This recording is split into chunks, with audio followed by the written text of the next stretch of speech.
Wake up, gamers, because you're listening to Big Think Dimension with Dan and Bob Video Games. Guess what? This was an impromptu bit. We didn't even script this one, right, Bob? Right. Dr. Aggro. It's tail time. And Chris Wolfhard. Sweet like candy. Here on GigaBoots. Bob? Yeah. I bought a gun. No, wait. A MetaQuest 2. Why? Why did you buy a fucking MetaQuest 2? You have no fucking idea the shock and horror and disappointment I felt when I looked at my phone and saw you tweeting about having bought a fucking MetaQuest 2. Look, he kept saying he was going to do it. All the signs were there. He also said he was didn't going to buy reach a out Series S. and make that human connection. Thank you, You could have PSA changed Aggro. this outcome. This is the important thing, that I have no culpability in my own actions, and it's all Chris's fault. That's the important thing that we all need to come together and agree on. Folks, somebody close to you right now might be thinking of buying a MetaQuest 2. I need you to check in on your friends and loved ones. Please do. So I will now explain to Chris, in as much as I'm capable of doing so, why I bought a MetaQuest 2.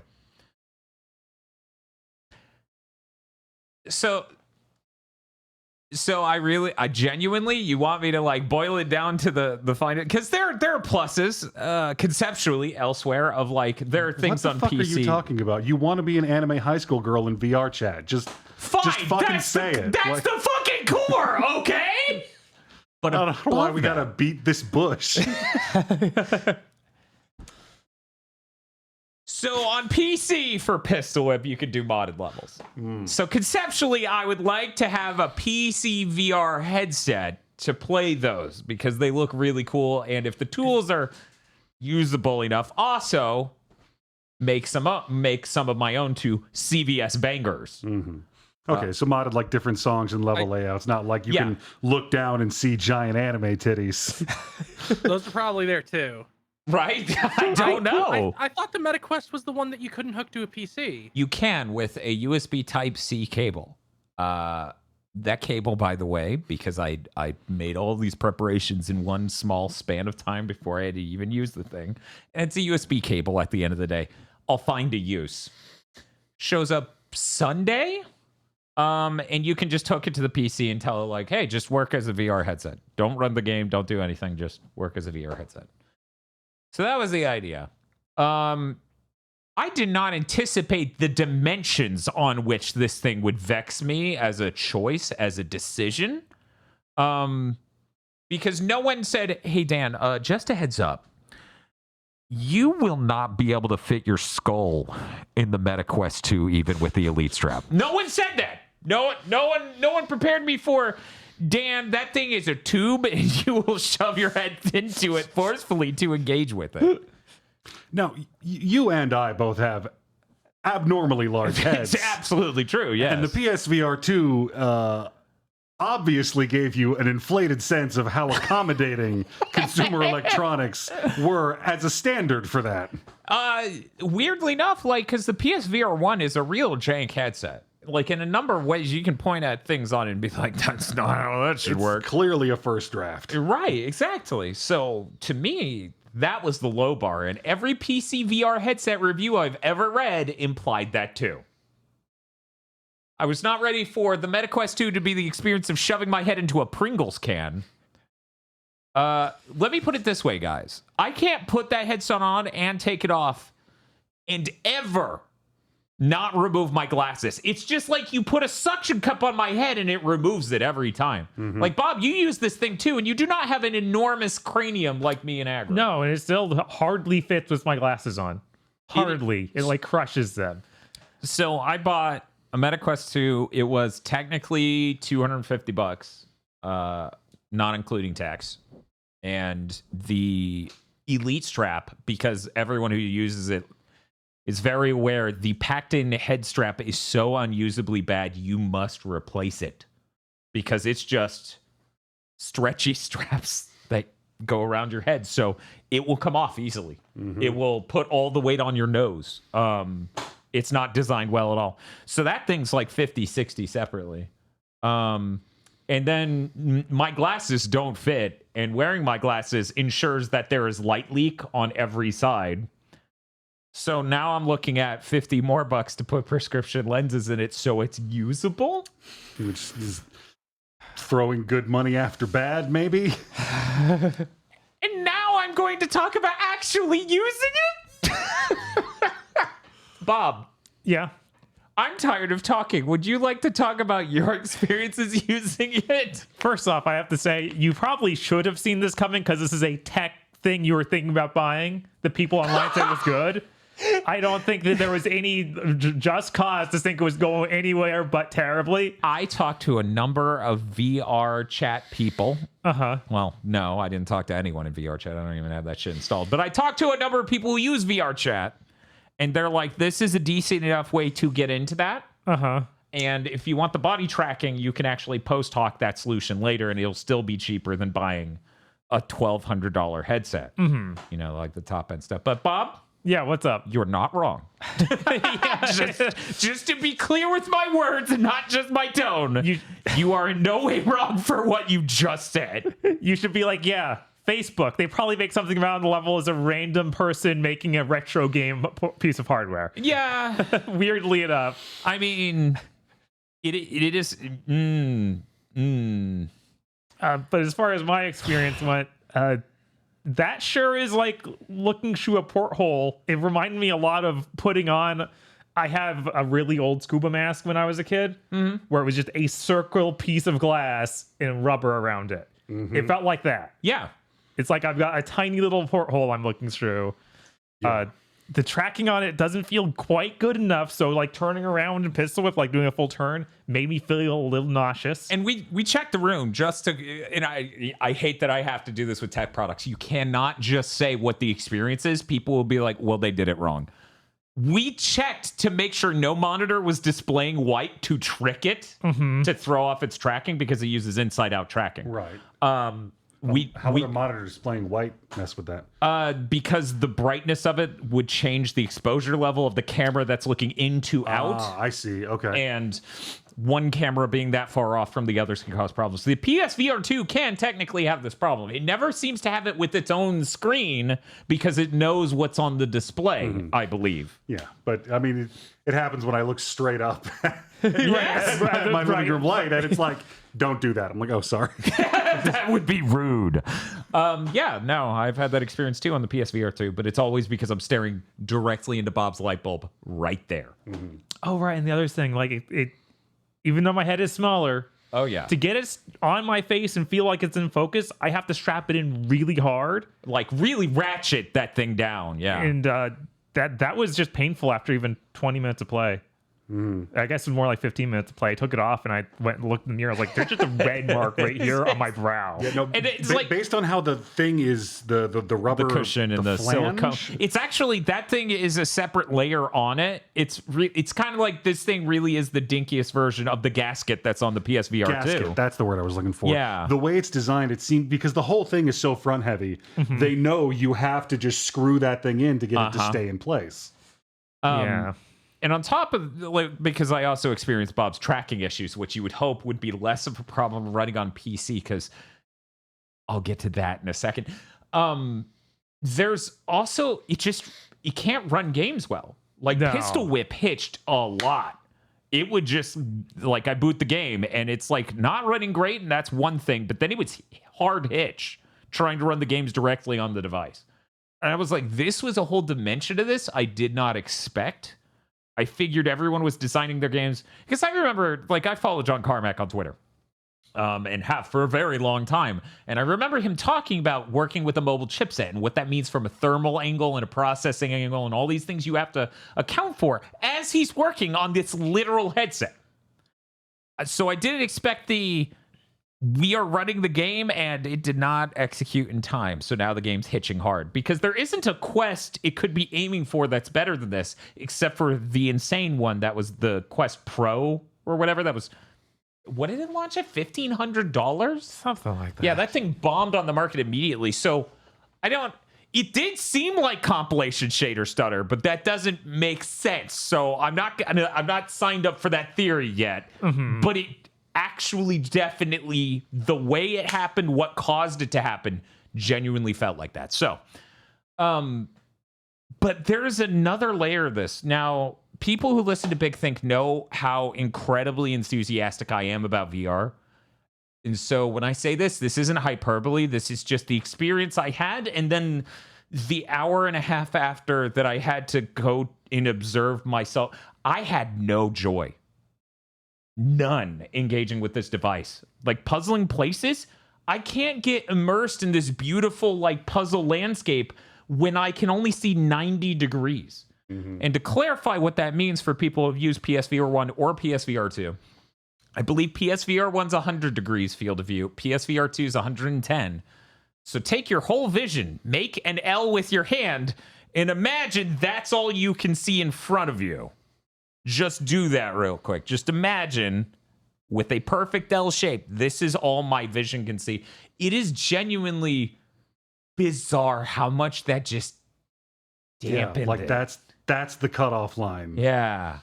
It's not Like, good. like so far about the MetaQuest 3, the leaks have been like, oh yeah, the resolution's higher and it has all these features. It's lighter and thinner. And I'm like, okay, what's the field of view? That's literally... Because All I I even care about remember at with this the point. one playing, what was it, Rig, that mech game for it? Yeah. I remember with the one, like it wasn't bad. I mean, it was the first VR headset I'd ever put on. Right. But it wasn't still great. It was like watching, unanamorphic 16:9 box in a box anime back in the day. Yes. It's like, no, it's there. I can ignore it, but it's there. Right. And it's always there. And this is like 10 degrees worse. So... the goal here to really help sell why I arrived at this, because Bob knows, I'm trying my best to not buy a $1,200 VR headset for PC. Yep. Uh-huh. Those guys Why really is need this to. even a concern? Why are you explained feel it. compelled to do that? Well, as Aggro said, and just shot me dead in public, so I could be an anime girl in VR chat. Obviously. Yeah. But also Pistol Whip has mod level support on PC. And I would like to play Half-Life Alyx on a good like headset, which is why I took it out of my cart when I played that. When I used that headset during the Steam sale, it sat in my cart for a week. And the moment I used that headset once, I went, nope. And just took it right the fuck out. No, those guys really need to like hurry up cracking the PSVR 2 for PC. They do. They do. I'm about to fund them myself. Like after using that, I'm just like, oh my God. You don't realize how good you have it. And guys, this is such a myriad of ways this is radically worse that I could do an entire 40-minute video just breaking down all these tiny details. Things like, and this is only going to play to the viewers. Things on the controller, okay? Things like... Now, the PSVR 2 and the MetaQuest both know which fucking hand's going to be holding the controller. And on the PSVR 2, the inner is flat to make it easier for you to bring your hand all the way around to comfortably put this thin button directly under your finger and make this easy to hold. All of the weight on the PSVR 2 controller's on the back side. So this handle is shaped the same virtually on both sides. All of the weight is out of your hand in front, which is kind of the last way you want to design any tool. And every button on it, like both of these triggers are just kind of squishy in a way that feels awful because like it's enough of a detriment to come from the PSVR 2 where Pistol Whip is a trigger. It is an adaptive trigger and a great the adaptive experience. triggers on these new Sony controllers you can't go back from them. They're Right. game changing. So to go from that to not just kind of a bad feeling trigger, like that doesn't feel as good as the Xbox 360 triggers. No. So to make that leap for me was just a huge level of like, no. Like, I just got done in the last week setting scores on Pistol Whip for dual wielding on hard difficulty in the top 10 of all PlayStation players on multiple songs. and I cannot remotely fucking enjoy the game on the MetaQuest 2. I would just rather not even fucking play it. Because I'm like, these things, I feel like I'm cheating. I feel like on PSVR 2, I'm cheating compared to these poor MetaQuest people. Because when a guy steps out from the side, you can see him in the PSVR 2. And also, if you'll hand me those controllers to illustrate absolutely. another thing about them. Yeah, sure. So with the PSVR 2 controller, you know, you've got all this mass back here in the ring, like a good swept hill. I can't believe I'm about to compare these to swords. Yeah, do it. All that weight is back here around your hand, right on your wrist, where the heaviest part of your hand is. Yeah. It feels natural. Yeah. This thing, for those of you who remember it, is weighted like an original DS. Yeah. It's just far forward enough to where you notice it. So after an hour or two, you're going to start getting the claw. Right. And another layer of this headset, it's not like there, as far as I can tell, there's no fan or anything else operating inside of it to keep the internals cooler. Which sounds like one of those, like, oh, this car isn't a BMW and it doesn't have the tiny windshield wipers on the headlights kind of thing. But no, once you go hard in VR and experience no fog, that fan does not sound premium or optional. No, it's the best. Yeah, I'm literally using the thing for about an hour every day as a part of my fitness regimen, and so like when I can do 2 songs in the MetaQuest, and I'm just like, oh, it's so fucking saturated. Like for me, like that's weird. And this has been a weird and terrible experience. Hey Bob, what did you think of the OS for the MetaQuest 2, which is a thing everyone, I feel like, hearing this has probably seen memes of?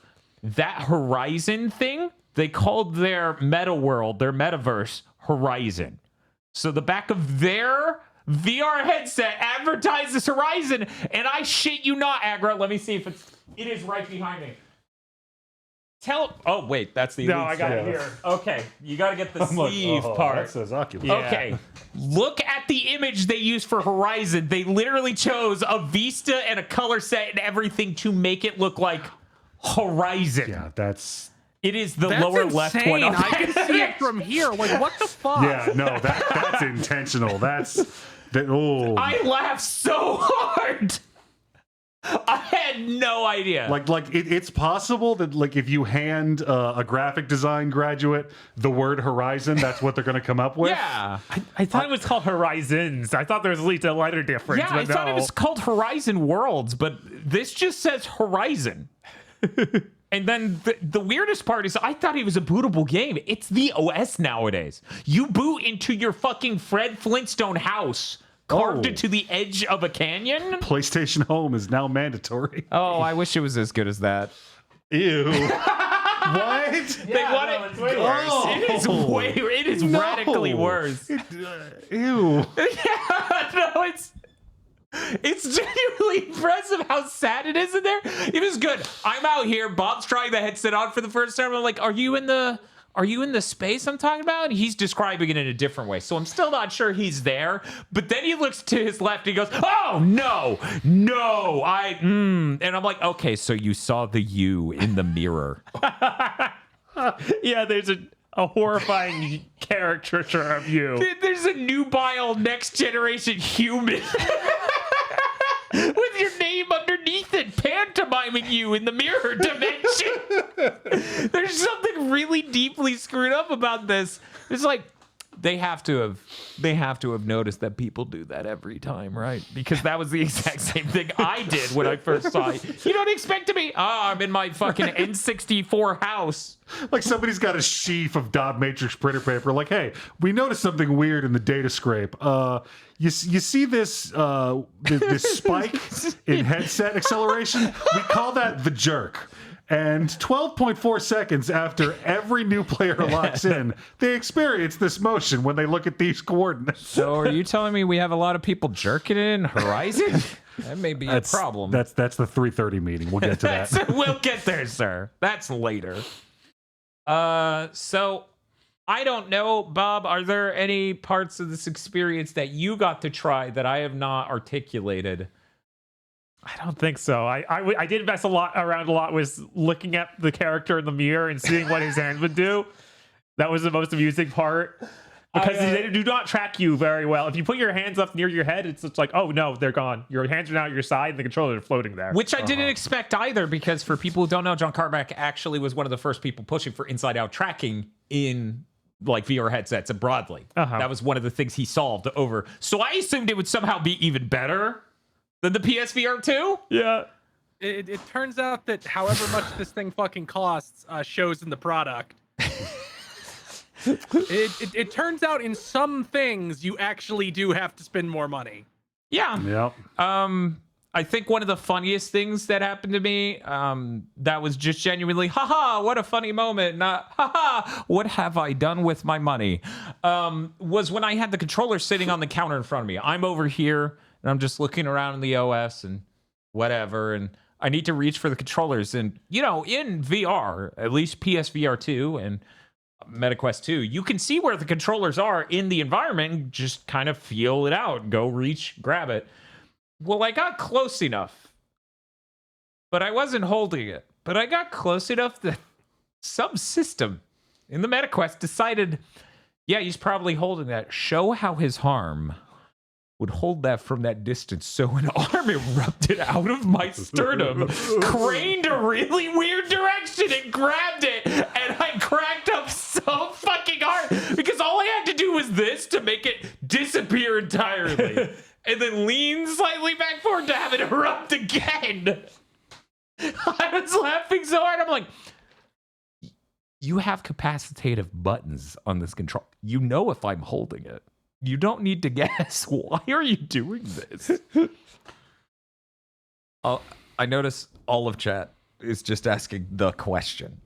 The question that, of course, I would ask after having this experience. So, can I refund this or what? Best Buy's policy says I can because of the sale I got it on and how I bought the two parts, because I bought the headset at full price, $300 plus tax. $50 gift card, bought the Elite strap with that. I assume, and I also did it online, this will be an annoying process because I do not imagine buying right through the mobile app and then going in store to pick it up will make this simple. I'm still going to try to do it if me trying this out on my PC on Sunday or whatever just falls below a certain threshold, because genuinely, I believe wholeheartedly this isn't the worst case scenario. The worst case scenario is I spend $1,200 on a PC VR headset. That is a lot of money. All I can think is doing that and you get the same experience as you got with this.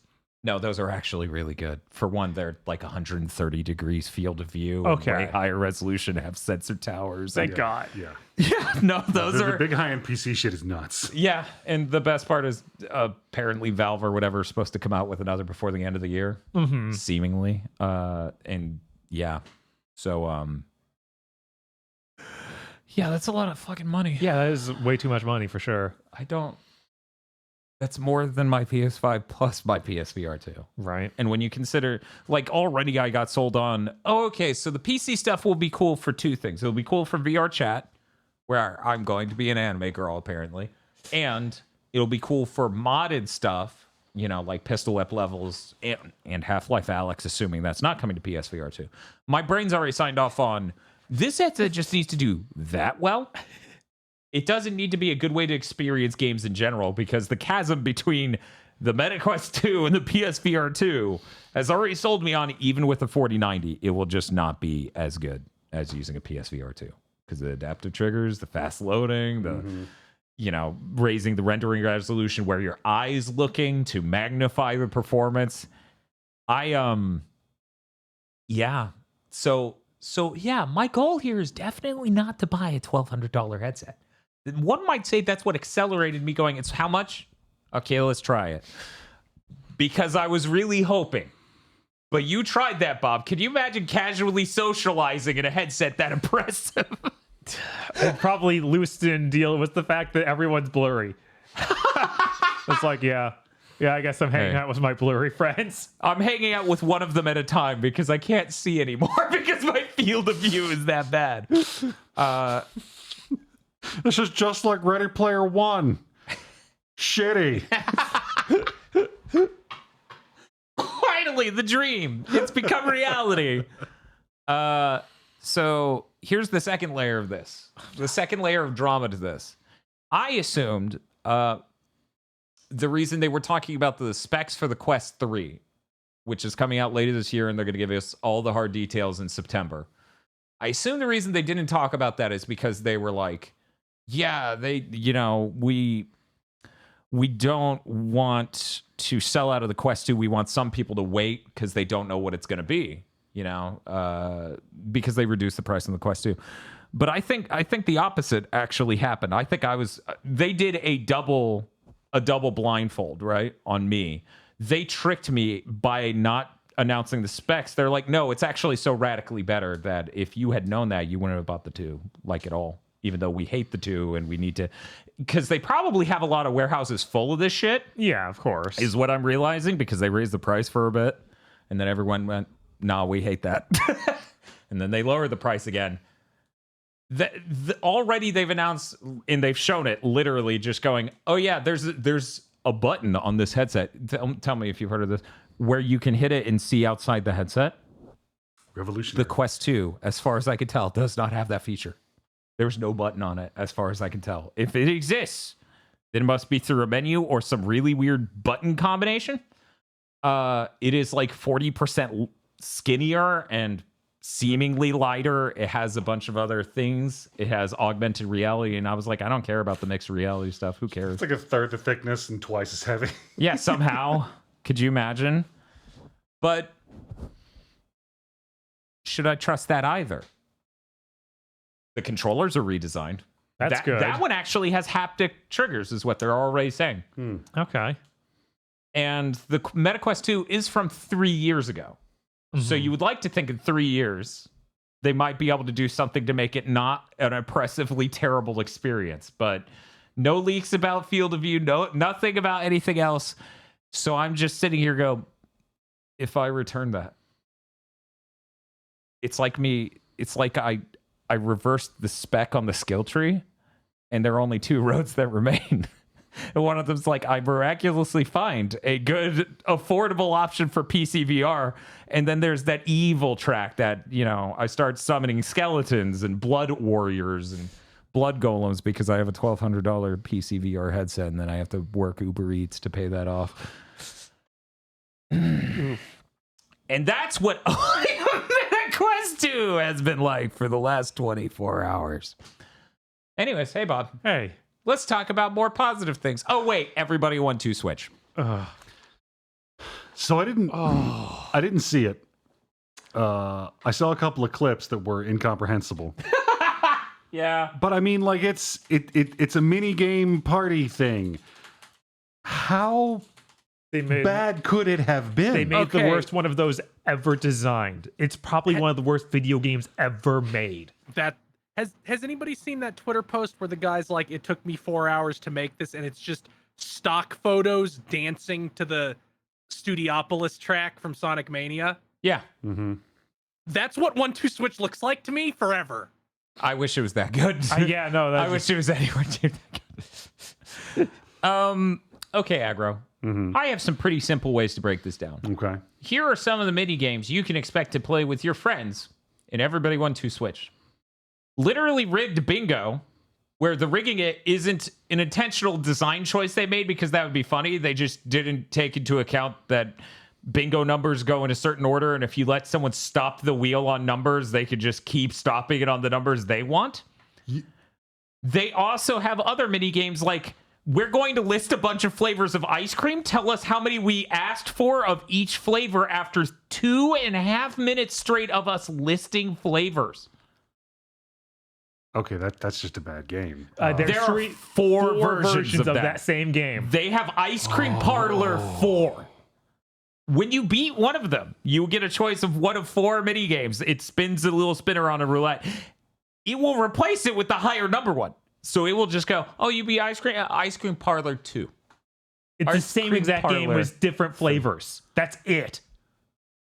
And And it's not just they'll list these and then ask you a question about how many they listed of each flavor. They will continue to ask you after you've answered. So 4 questions deep of how many pistachio ice creams did I ask you about or ask you for 7 hours ago when you started this horrible mini game? No one decided to do that. Something happened. What happened at that studio? So the weirdest thing is this isn't even made by the 1-2 Switch people. This is made by the people who make Modern Mario Party, which means they're also the people who made Animal Crossing Amiibo Festival. Are you sure this is made by the people who make Mario Party, or is it made by the people who have been cast into the dungeon for fucking up while making Mario Party? Yeah, this feels like an even more severe version of DreamWorks when they were making the Prince of Egypt and Shrek at the same time, and like if you fucked up, you were moved from the Prince of Egypt over to Shrek. Let me explain one of the core problems, though, because I haven't even talked about the evil core of all of this, where they made the hugest fucking mistake imaginable. This game, on paper, is trying to be Jackbox. Right. You stream the game to the internet, and because we didn't put up a button to hide the QR code, now a person's made their profile picture a penis, because they show whatever image they upload to Nintendo servers. Mm-hmm. But that's the idea. The idea is you're going to take your mobile phone, you're going to use the QR code, you're going to join in, you're going to play a Jackbox. So let me tell you some of the mini games they do. Hey, everyone. that are totally compatible with this format, right? Everyone jump in unison. Hey, hand the Joy-Con to this player. No. Yeah. Yeah. No. Yeah, from the ground up, they did not understand the assignment at all. Yeah, they made the bizarre assumption that you have 100 people in one room. That's insane. Like we've said before, we've described games as like cobble together whatever you have and ship it. Yeah. Holy fuck. Like somebody ran around grabbing hard drives, put them together and like print. Yeah, this is truly it is understandable how this game leaked through playtesters telling Bloomberg that everyone playtesting the game is just calling it horse shit. Because yeah, they sat on this for like a year, and it seemingly didn't change at all. They seemingly somebody at Nintendo who should be fired, no matter who they are or what position they have in the company. They should be buy Miyamoto. Well, the 10 people who are going to buy this is better than us losing all that money entirely. There's no way we'll ever make the money we spent on this back, but surely the damage to our reputation isn't that bad. And I'm like, guys, I can now no longer say Nintendo doesn't ship games like this. Yeah, You've I was gonna taken say, like, this is that so away from not me. Nintendo. Yeah. Like it's still bizarre that this happened. This is beneath Microsoft. I cannot think of a game Microsoft shipped that is so obviously no. burn all of it. This is a menace. Yeah, I feel like every game was just something is bad-minded is that ice cream counting game. And I can't remember so many of them now. They were all so similar in just veins of it's a bad memorization game or it's the worst quiz ever made. Oh, yeah. Okay, so here's how the quiz game works. You think, oh, it's going to ask me like a factoid, and then it'll give me 1 of 4 choices maybe, right? Not anymore. The game goes, water is wet. And then you're supposed to hit the true or false button as fast as you can. And they're all this level of like, for children, levels of mental engagement. The sky is green. Okay, well, that's more of a reaction thing. Yeah, So with people poorly on the internet. Uh-huh. Yeah, that's So people would yeah. win by spamming the button ahead of time. And Oh, they had the squats mini game where it's like the mini game was just do squats. The mini There game- was no layer on top of that. It's just but do a bunch of sometimes squats. how do they But enforce that with a Joy-Con? Oh, that's true. instead of saying squat, sometimes they say squash, and you aren't supposed to squat if he says squash. So you have to listen to the last syllable to know if you should have done a squat already. These That's all not a remind game. me. No, These It all is remind not. me of like those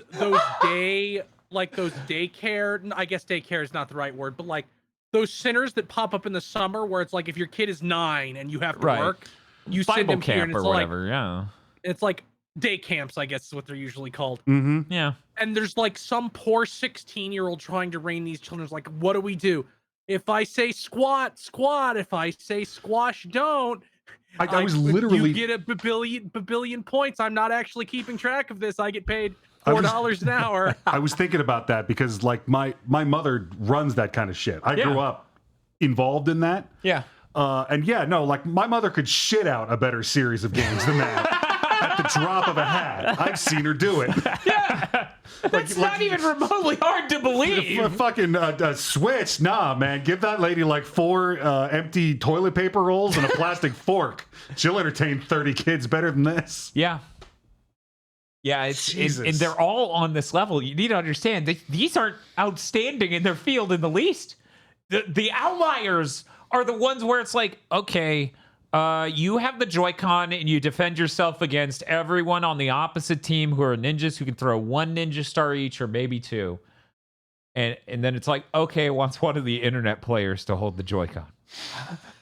Well, So yeah, then you can't see them. They're ninjas. Oh.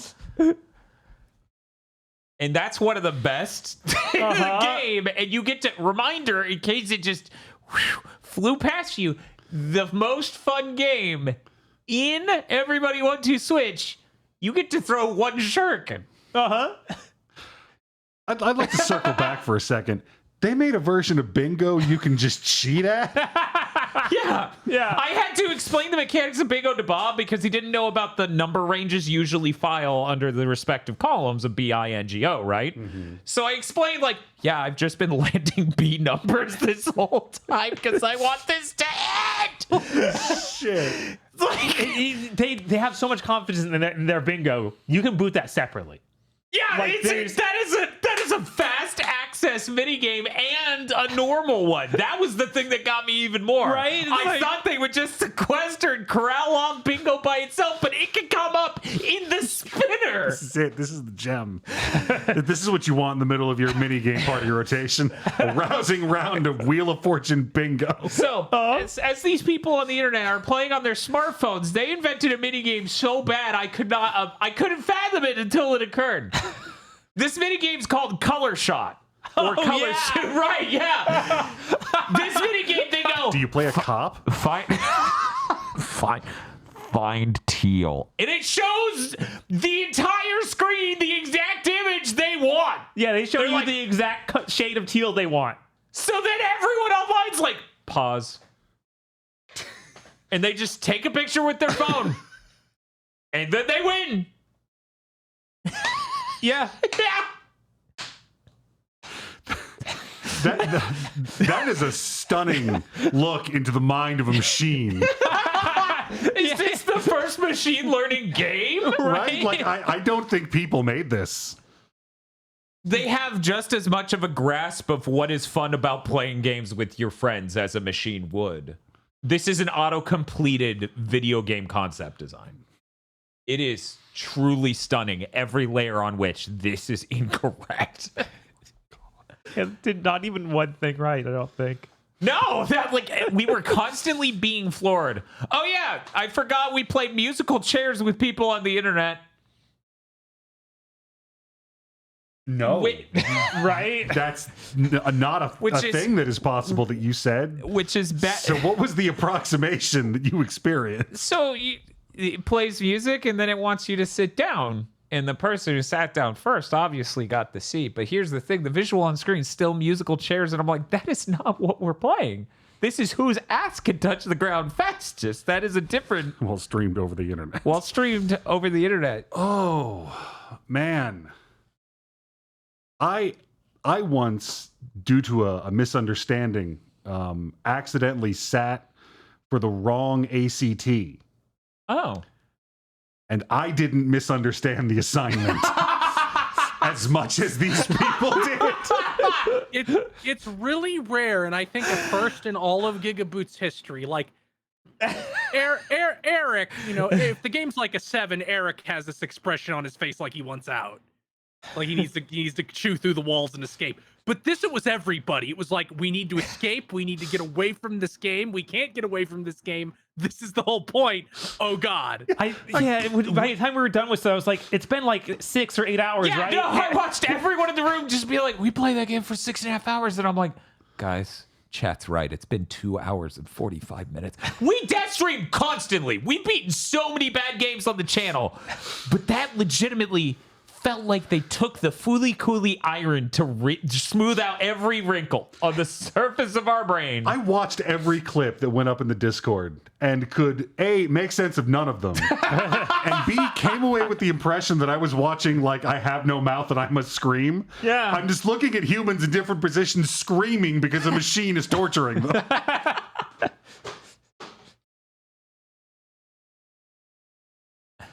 It is surprising they didn't cancel it. Oh, right. Someone brings up in the chat. We did play the 60-minute mode. It drew that ice cream game twice. It took 2 hours. Yeah, because the ice cream game just keeps doing it. Also, worth noting, not actually random, the spinner. It stops where you push the button with 100 online people. So as we kept trying to plead to chat, do not push the button. We're local. We can stop it on the correct thing. Was. Yes. Again, it just looks like computer torture. All I can see is y'all screaming, no one push the button.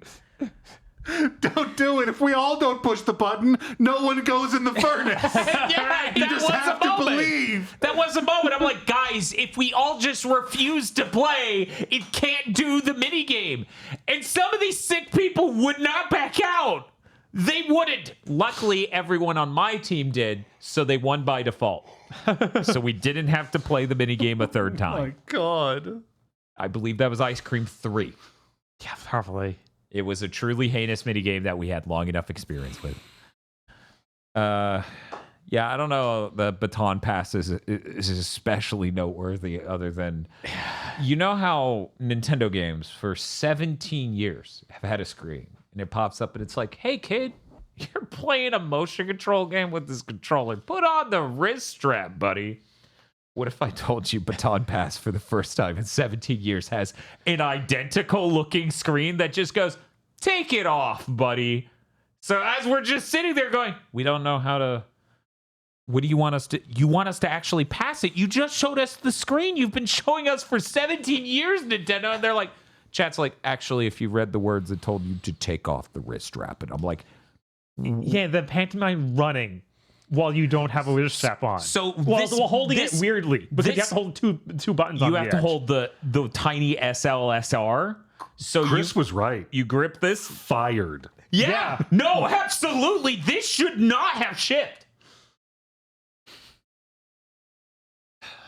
I say the last mini game we need to talk about at all, because I can't remember any others being outstanding, is this child trapped us. Yeah, he gave a spell. He cast a spell on us. He sent us to the cornfield. But you think normally the cornfield is like a metaphor, a euphemism, not a literal corn. But this isn't a cornfield, it's the tree.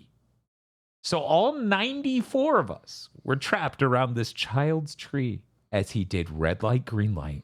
And if you move at all, when he says red light, you get sent all the way back to the beginning. So it's 94 people struggling to run with their smartphones in place and their Joy-Cons to get to the tree forever. Like I'm picturing that ending area in Majora's Mask. Yeah, no, that's Yeah. That's how it feels. It is that sort of outcropped fucking tree in the middle, and the child full of anger and hatred for humanity.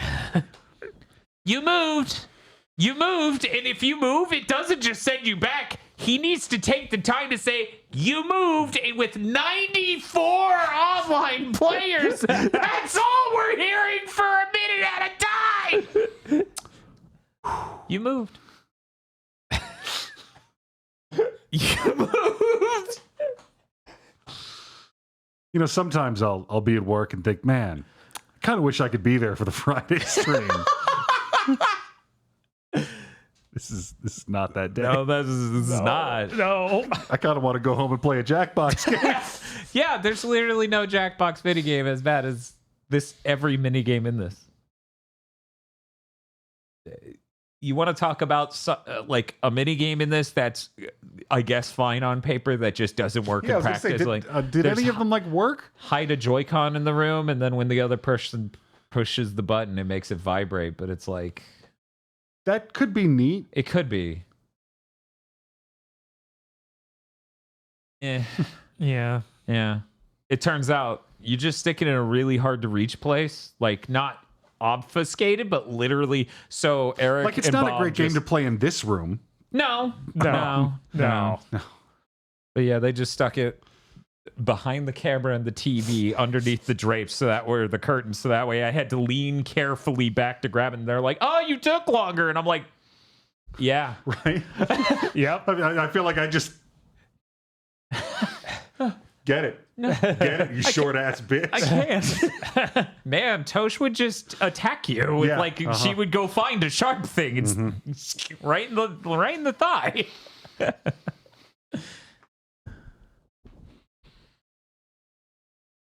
Flabbergasting that Nintendo could make this. So it was even weirder because in the moment we didn't know. We went and played 1-2 Switch so I could show people that game was neat. I took that to my job at the time and played it in the break room with coworkers. It has a ton of mini games that are neat and or fun. Is that still full price? It's a Nintendo game, so almost definitely. Yeah. I have it on cartridge. You want to borrow it? Sure. Okay, cool. Yeah, it's right there. So it was really confusing and for a lot of people sad as they're just like checking out that game and seeing the mini games are funny, neat, fun maybe. And they're like, how did these people make this fucking nightmare cube? Oh, they did it. Right? Okay, that's...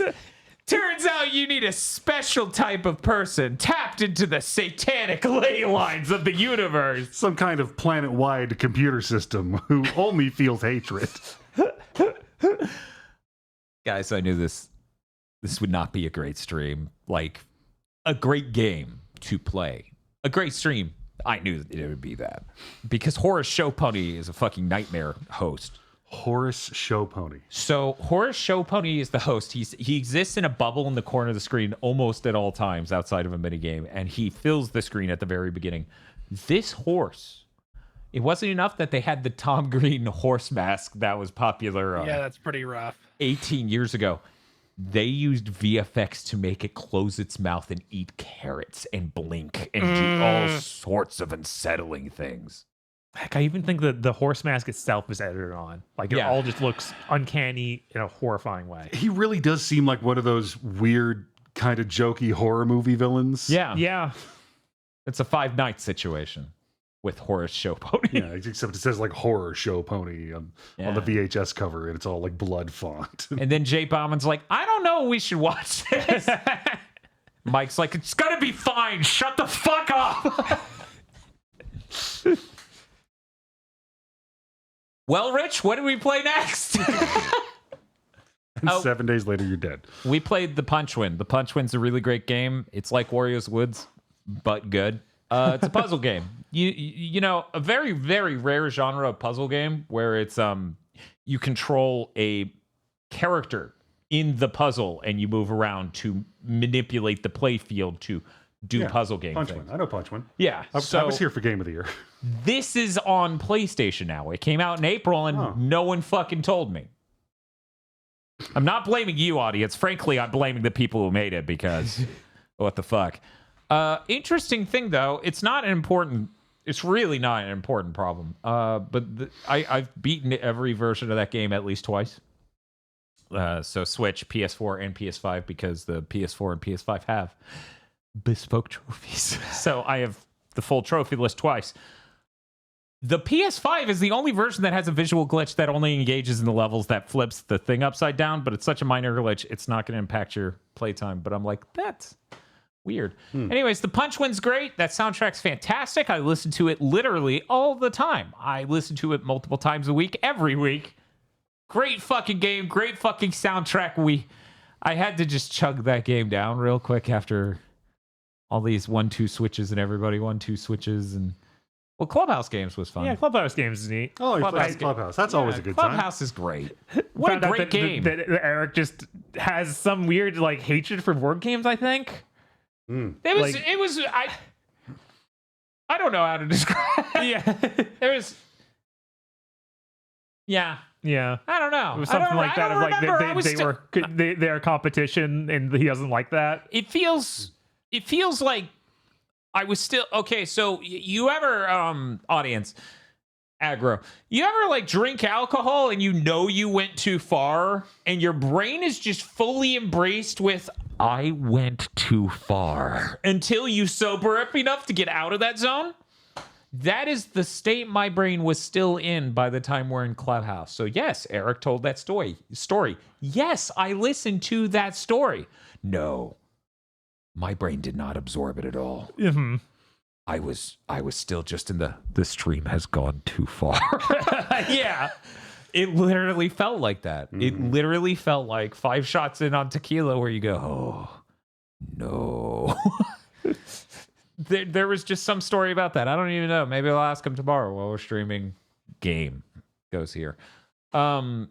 Clubhouse is great. Could you believe that the company that made Clubhouse would also put out Everybody Want to Switch? I really can't. Yeah. Like they have made these little delightful introductions to every game. It's got a really nice style and it's just very minimalist. It's got good, it's literally good vibes. nothing like. You wouldn't describe Everybody Want to Everybody Want to Switch as good vibes? No. There's no terrifying horseman or anything. You sound like the fucking Family Guy real estate bit. No cave trolls. No horrible horse host. Yeah, Clubhouse Games is great. The Punch Wins on PlayStation, it's great too. 1-2 Switch. See if you know someone who lined up to find out what was on that cartridge at launch and try it out for free. I don't know about spending money on that in 2023. Yeah, no. Those are neat, but oh man. I'll go ahead and talk about what games I've been playing. Sure. So I've been playing a lot of games, specifically Ring Fit Adventures and Pistol Whip. Pistol Whip, someone posted in the VR, because we have both a fitness channel now in the GigaBoots fan Discord and a VR channel in the GigaBoots fan Discord. Someone posted, hey, there's Dan's score. It's 1 slot beneath mine. Got him. I had never score practiced a song in Pistol Whip in my life. I was just getting better doing the whole set and aiming for fitness. I shot up over 40 slots. I'm now ranked 12 on that song. We were ranked 64 and 65. That felt a little deranged to do. So I had to follow up with the fucking me posting Goku using the Super Dragon Fist, because at that point, my heart's full of hate, obviously. Only a sadist could do this to some other person who's just like, oh, neat, it's a score. Anyways, Gail, I'm sorry. He's not. No, He knows he should be. He knows to perform that he is. He has adapted that behavior, but... So, Edgar, why do you think Dan got into doing YouTube? To get a PC VR headset and be an anime girl in VR chat. That was a long time. I mean, why does anybody do anything? To get a PC VR headset and be an anime girl in VR chat. Since first man wandered out of their caves and down from the trees and sharpened sticks, he thought, gonna kill this saber-toothed tiger, and eventually gonna get me a PC VR headset, be an anime girl in VR chat. Maybe not me, but my children. My children. My children's children. I fight for a better tomorrow for my children and their children. Focusing on this actually lined up really closely with me discovering I couldn't get the last trophy left in Pistol Whip, or the second last trophy left in Pistol Whip, because I have not platinumed it yet, because the game was glitched. There is a trophy that's like playing classic mode, meaning one gun, shoot every bullet in the magazine without reloading once, exactly on beat, or just on beat is the way they phrased it. I'm like, guys, I keep replaying the opening of the song. I'm like, I'm doing it. I swear to God. Do you mean 100% perfect shots every time? Why is this not working? I Google it. Some guy's like, yeah, this is having this problem. The people made Pistol Whip are just like, hey, what's up? Did you do what the trophy said? The guy's like, don't worry, I uninstalled the game, reinstalled it, trophy worked. And I'm like, oh my God, I've been sitting here for 30 minutes practicing the opening like 10 seconds of this song. So I do that, get the trophy immediately, and now have an immense sense of the rhythm of how the game wants you to shoot exactly to get this. So that lined up perfectly with Guile or Gale being like, hey, here's my score. So that really just was fucking unfortunate in a sense. Just walked out of the room of spirit and time to see this shit. Right, I was just like, what's up? What number comes after your Super Saiyan? No, that's too low. You got to make that higher. So that's been really cool, getting to engage with really actually aiming for better scores and playing a song more than once per run.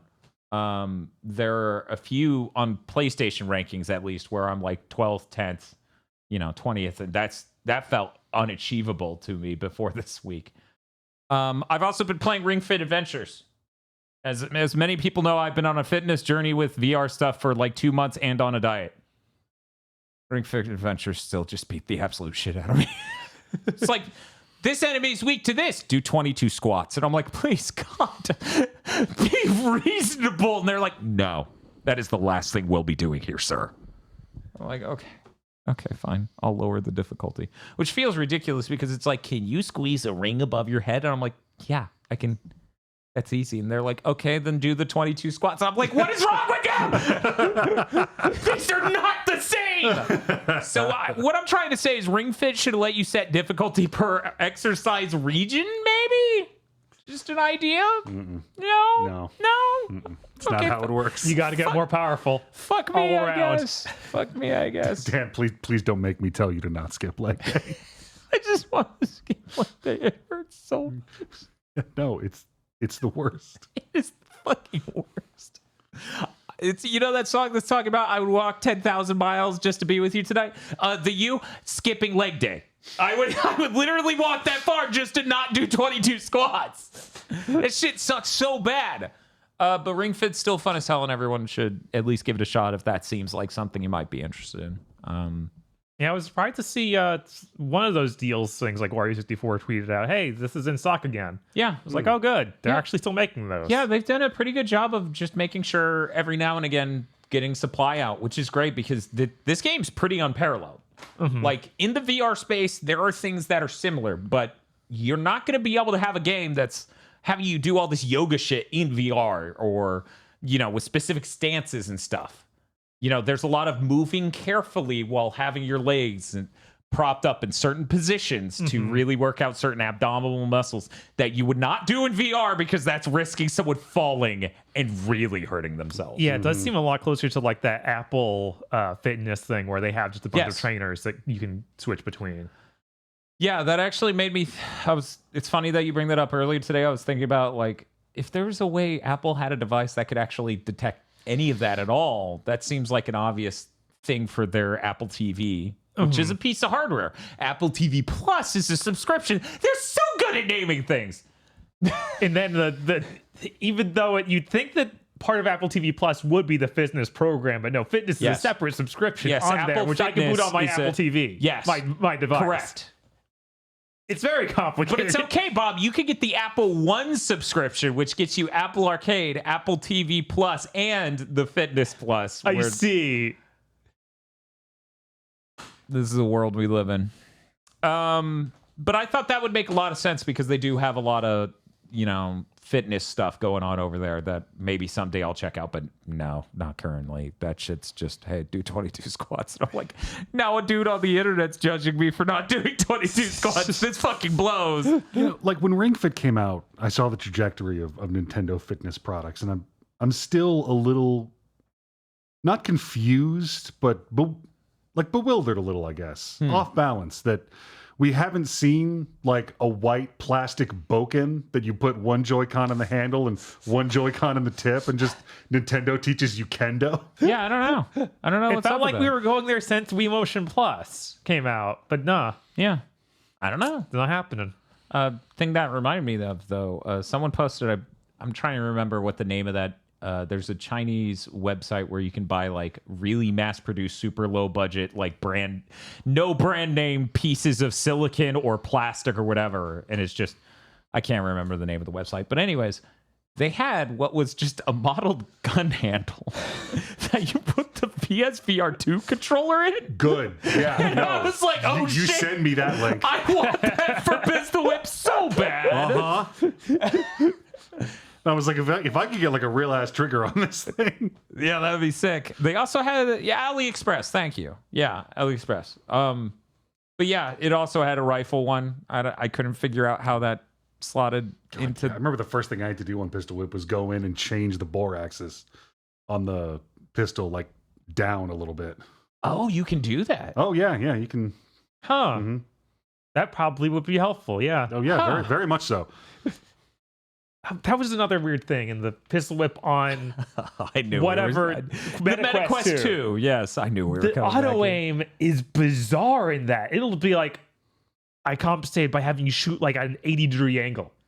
Like, yeah, because it really needs to help you, because as much as that was off slightly, there is no way to hold that where it's obvious where the muzzle with like the barrel. Yeah, between the shape of the handle and where all the weight is. Yeah. It's a little weird. It's a little weird. Anyway, so my new routine is do as much Ring Fit as I can, which is like 20, 40, or it's like 40 minutes now. Do an hour of Pistol Whip, have burned 1,100 to 1,300 calories, and then the amazing trick I pull, pass out. Just fall the fuck to sleep. Maybe I eat, but then I just go home and I'm like, I don't want to do things anymore. And I'm like, body, are you okay? And it's like, you just did a lot of work. I hope you accomplished something. And I'm like, nope. Your ass has been tricked. I'm not even like looking at shit that's real. Like I'm looking at pretend shit while doing nothing. That is the ultimate. You got played, body. These muscles are working hard for fucking nothing. So that's been really fucking cool. And once again, I want to thank everyone who helped me afford a PSVR 2, because me 10 years ago, no fucking way. Hey, Bob. hey, I think that's off the top of my head. Oh, wait. Okay. I'll make this quick, because this is an important parable for the audience. So, my brother and his wife got to try the PSVR 2 for the first time. Oh. This is their first VR experience. One of my favorite things is we're doing puzzling places, and his wife's trying it first, and we're doing a seated experience because she might be motion sick. So she's doing it.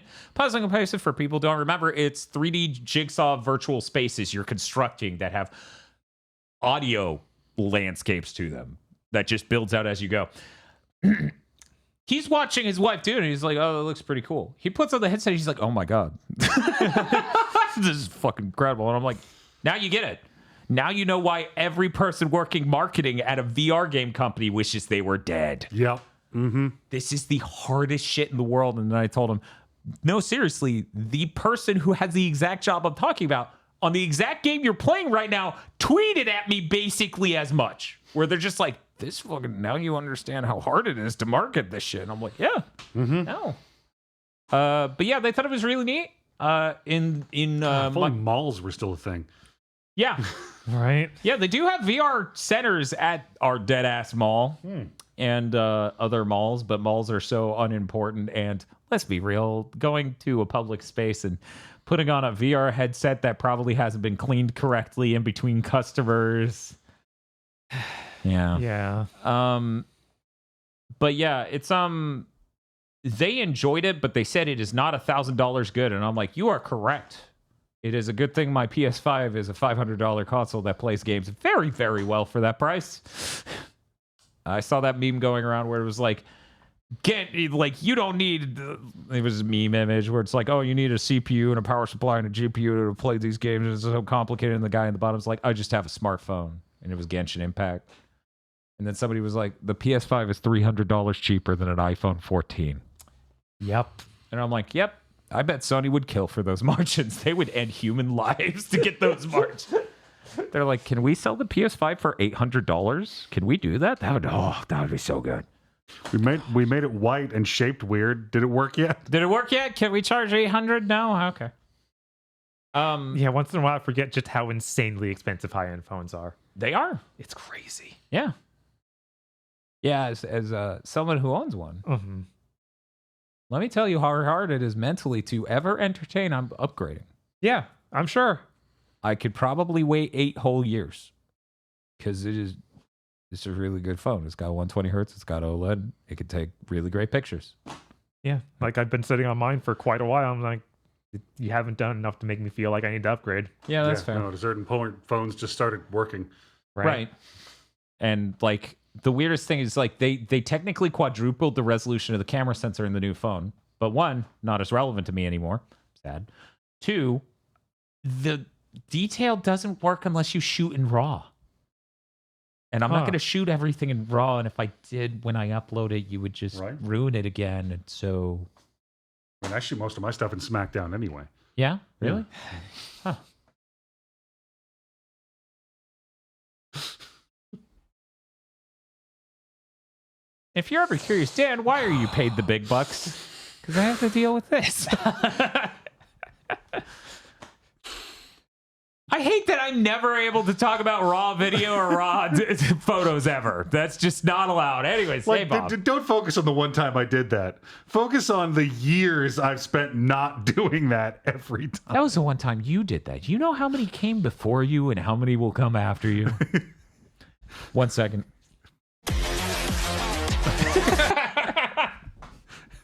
If I die, 2 more will take my place. And then they'll go. But that's it for the VR segment. Everyone agreed PSVR 2 was good. It's just not $1,000 good, and that's totally fair. My brother's a PC gamer. Yeah, I wish I had a good headset to recommend him, but right now apparently not. I forget that he doesn't own a PS5 just because it feels like something he would just have even if he doesn't use it. Like I mean, that is how we ended up consoles. With a PS4. Right. And an Xbox One S? I'm trying to remember if that's what was in his living room. I'm trying to remember. I think he had a PS4 and an Xbox One S. And I never asked him what he played on the S because he's never referenced. Wait, maybe it was Halo 5. Oh, maybe. Yeah, we played Halo 5 with Steve. Yeah, he probably did do it for I that. think that was, So there you go. Usually he ends up with that. If there was one game that was going to make him get a PS5, it would have been Final Fantasy 16. But he doesn't care enough. Like, he played the demo. That was what he did after the VR. And me falling asleep on his couch because I had 5 shots of tequila and some whiskey. He played the Final Fantasy 16 demo, and he's like, this is pretty great. And I'm like, yeah, the demo's pretty great. I wish I could lend him my PS5 so he could play the game, because now he's waiting on a PC port that we have no idea when that's happening, and we don't know if it will be a good port, because it's Square Enix, and they've done bad ports to PC before. Oh, yeah. So that is... I have no idea how the Final Fantasy VII Remake one is because they locked it on the Epic Game Store for a year. It's bad. That is the poster child for bad PC ports for Final Fantasy. Yeah, I couldn't remember which one was really bad, that or Kingdom Hearts 3. If I remember, Kingdom Hearts 3 was fine. It was the older ones, like 1 and 2 on PC, that were bad. But okay, so that's how it was. It was like 3 was all right, and then after that we got 7 Remake, which was bad, which was a surprise, because that's also Unreal. Yep. Yeah. No idea. Anyway, I'm done. The era of Dan not shutting the fuck up has ended. We're really more entering an interstice. Hey, Bob. Hey. What you been playing? You know, I do want to play more Ring Fit. It's been forever. That game was pretty neat. It's fucking cool as shit. But it's also hard. Of course. But you can do squats. Yes. It's the other shit that comes for you. Yeah, I'm much worse in other ways, but squats I'm fine. Yeah, squats you're fine. You're like, I'll do 700 of these. And I'm like, why does God hate me? But as far as stuff I've actually been playing. Yes. Okay. Hey guys, new opening segment for the podcast. What haven't we been playing?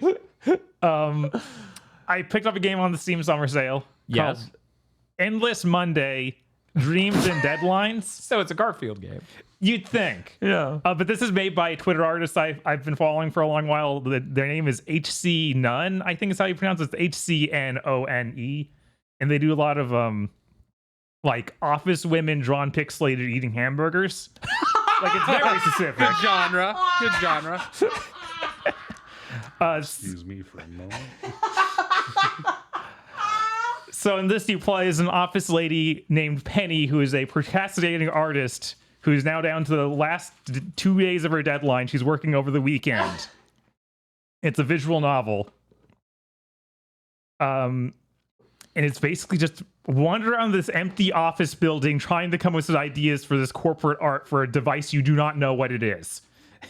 It's called like the ZineBot 6000, and you have no idea what it does. They have not told you. Fantastic. So one of the first things you can do is walk up to the window, and then like, oh man, the cityscape looks so nice. What's that in the sky? And they're abducted by aliens. But and they send you back in time a full month, and then it just skips all the way to that last weekend of like, I sure procrastinated again. So yeah, it's pretty neat. I really like the art. That's mainly why I bought it, obviously, because like I said, I follow the artist, and the artist basically stopped posting art because they're just like, it's all going this. Yeah, I can see that. Yeah. I can. Yeah. In fact, this one in this image, she is holding a burger. Yes. That is Sky. Yeah. She is one of your coworkers who quit recently to start her own YouTube channel called Air Fry with Sky, where it's a cooking channel about air fryers. Okay, this one bit is selling me on this game entirely because that's too funny. Given this image I have pulled up of her, is her in the break room saying air fryers are the future of cuisine. Yep. Sky is easily the best part of this game. I kind of wish the whole game was just her. Maybe she'll get that spin-off if enough fans Maybe. rally. It does say like an endless Monday game. Like it's trying to frame it as a larger series, I guess. Oh. So maybe we'll see a spin-off about her. It's fairly short. It took me like 3 hours to play through it once, but there's multiple endings and stuff like that. Like I completed was 5 of a possible 6 art projects done, and that got me a good ending, but not like I assume the best ending will be if you get all 6 done. Mm-hmm. But yeah, it's pretty neat. It's definitely just check it out. It's only like $10. I think it was on sale for $9, so I did not even save that much money. They just tweeted like it's on sale, but I still need to live. Come on, That's man. 10% off. That ain't bad. Right? Oh, fuck. What do you want? Go away. I also played because I made it through Final Fantasy 16, so I was like, I can get through 12 now, right? Oh, that is not equivalent from what I hear. Wow, it's almost the exact same phenomenon I had, which I have to talk about in a little bit. Yeah. This Yeah. is insane because I also said the same shit about 12, Bob. Uh-huh. So when I came over, Bob's just playing 12. I laughed so fucking hard. Anyway, Yeah, how's 12? What is wrong with all of your brains? I'm chugging this game thinking, man, when I'm done playing this, I'm going to go play a shooter. well, I wanted to play an RPG. So you picked up Final Fantasy 12. Not a good RPG. Like sometimes you need to calibrate the. Like, the I just got goals. off Octopath. I need something else. Yeah, I do need to get back to finish Octopath, but I felt like I really wanted to see these back to back and see Right. just to Yeah. get that experience. It's about contrasting and comparisons and. It sure is nice having a full cast of characters with you that have their own personalities and ideas and motives and have cool character designs. Now- That sure is neat. Hey, that last one exists in 16. Now I'm not gonna say a whole lot, but I am gonna say, hey Bob, What's up? during mainline quests, do your entire party often say things about what's happening and react? They sure do. That's fucking crazy. There, I'm done. Insane. And you get great cinematography that's entirely stolen from the Star Wars prequel. Yes. Okay. Every time I come back to this game, I'm just like, oh my god, I forgot how Star Wars it was. It is intense. Did they do the wipe? You feel that there's some wipe should be there, and it's weird that it doesn't happen. Because the PS2. Like that's definitely the reason. But A even lot of like, these are pre-rendered though. like the bad guys are coming. Yeah. It's literally the Imperial theme is their Darth Vader like, Yeah. who is someone's evil brother instead of father. Once someone's opened your brain to it's just the Star Wars prequels, which I didn't know because I didn't play enough to. It becomes so deeply saturated with that you expect the opening of episode 2 to occur where it's like, so then this guy hired this guy that got this thing that then planted this organism to kill you. But yeah, there's literally like a getaway sequence that feels like a straight from like A New Hope. Nice. It's insane. Awesome. That's funny. Literally the music cues are there for the wipe to happen even. And I'm like, why didn't they wipe? I was going between playing this and Jedi Survivor, and it was almost an identical experience. Yeah, it's fucking crazy. Like, again, Thrawn and Bosch are just... No, not Bosch, but Thrawn and the thief character he works with. But they're just Han Solo and Chewbacca. Yeah, I remember that bit. And somewhere on the internet, I don't know where, but you can find like somebody cut the trailer for the Star Wars special editions, the original trilogy. They just replaced all the footage with footage of Final Fantasy 12, and it fits perfectly. Awesome. Oh my god. The mist/quickening system is probably the worst limit break system in Final Fantasy. It's up there. It's really bad. Did you just say quickening? That's what it's called. Is this also Highlander? No. Okay. But yeah, it's just, okay, start doing the quickening or the mist or whatever you want to call it. Called boast for some reason. Okay. I don't really know why. Oh, sure. Each character has their own super special move, but in that game, they don't know what the weapons are. So everyone just does some sort of generic punch, and then an orb of energy comes out from somewhere. And then this guy, you got a time hitting square with him bouncing on the enemy's head. I wish. But it's a huge cinematic. And then it rolls in the corner of roulette of the other two characters in your party, and you mash a button to do another big cinematic with them. And then it plays that, and you keep hitting the button to re-roll it, so you can keep just comboing more and more of these. But each one's like 10 to 15 seconds a piece, so you're just watching the same cinematic over and over again. So how does it compare to Xenoblade Chronicles 3? It's a lot worse. Okay. It's a lot worse. Because that is also able to be described similarly to what right, you but just each said. character has a different like bonuses and stuff they do, and have fun voice lines. It's like This is saying yippee. Yes. Yeah. This No, it's has true. none of that charm. It's literally just like, I don't know, watch the same thing of him punching 3 times. Yeah. Okay. Yeah. And it, like I said, no like stats you're adjusting or anything. Just hope that it'll roll. Like, it's a random roulette, so just hope that it rolls and you can keep going. Like, not really thinking. Yeah. So that's a little rough. Having the 2 times speed multiplayer makes the game playable. Because before that, oh my god, this is the slowest game imaginable. I told Bob this game should have 120 frames per second mode, and then just show every frame but run it insanely fast, so that way it looks weirdly jittery but also smooth at the same time. It does have speed up mode. Yeah, it does. Yeah. It just needs to display every frame on a high frame rate TV, so that way it does fuck you up. What do you mean PC has 120 frames per second? I'm about to go do the unthinkable. Yeah, apparently the PlayStation version is like the worst version of this right now. Because that's a part of the era of Square where they would do 3 different platforms releases of a thing and just keep improving it, never backport any of the improvements. Yeah. Like in this version, they added the job system that they did in the international release back on the PS2 in Japan. Yeah. But you cannot change your job after you select it. That's something you can do in the Switch and Xbox versions. I thought they backported that thing specifically. Nope. Wait, people are saying they didn't chat? I couldn't find anywhere. Okay. Thank I God. think it's not until later in the game. I think you don't get it in any version until later. But not the 60 frames per second. They didn't backport that. Okay, so that explains why I don't know why some things are and are not there. Right, because you'd think of the 2 of those things to get backported. The frame rate would be a little bit easier, the deep mechanical things like changing, but what do I know? I didn't make Final Fantasy 12.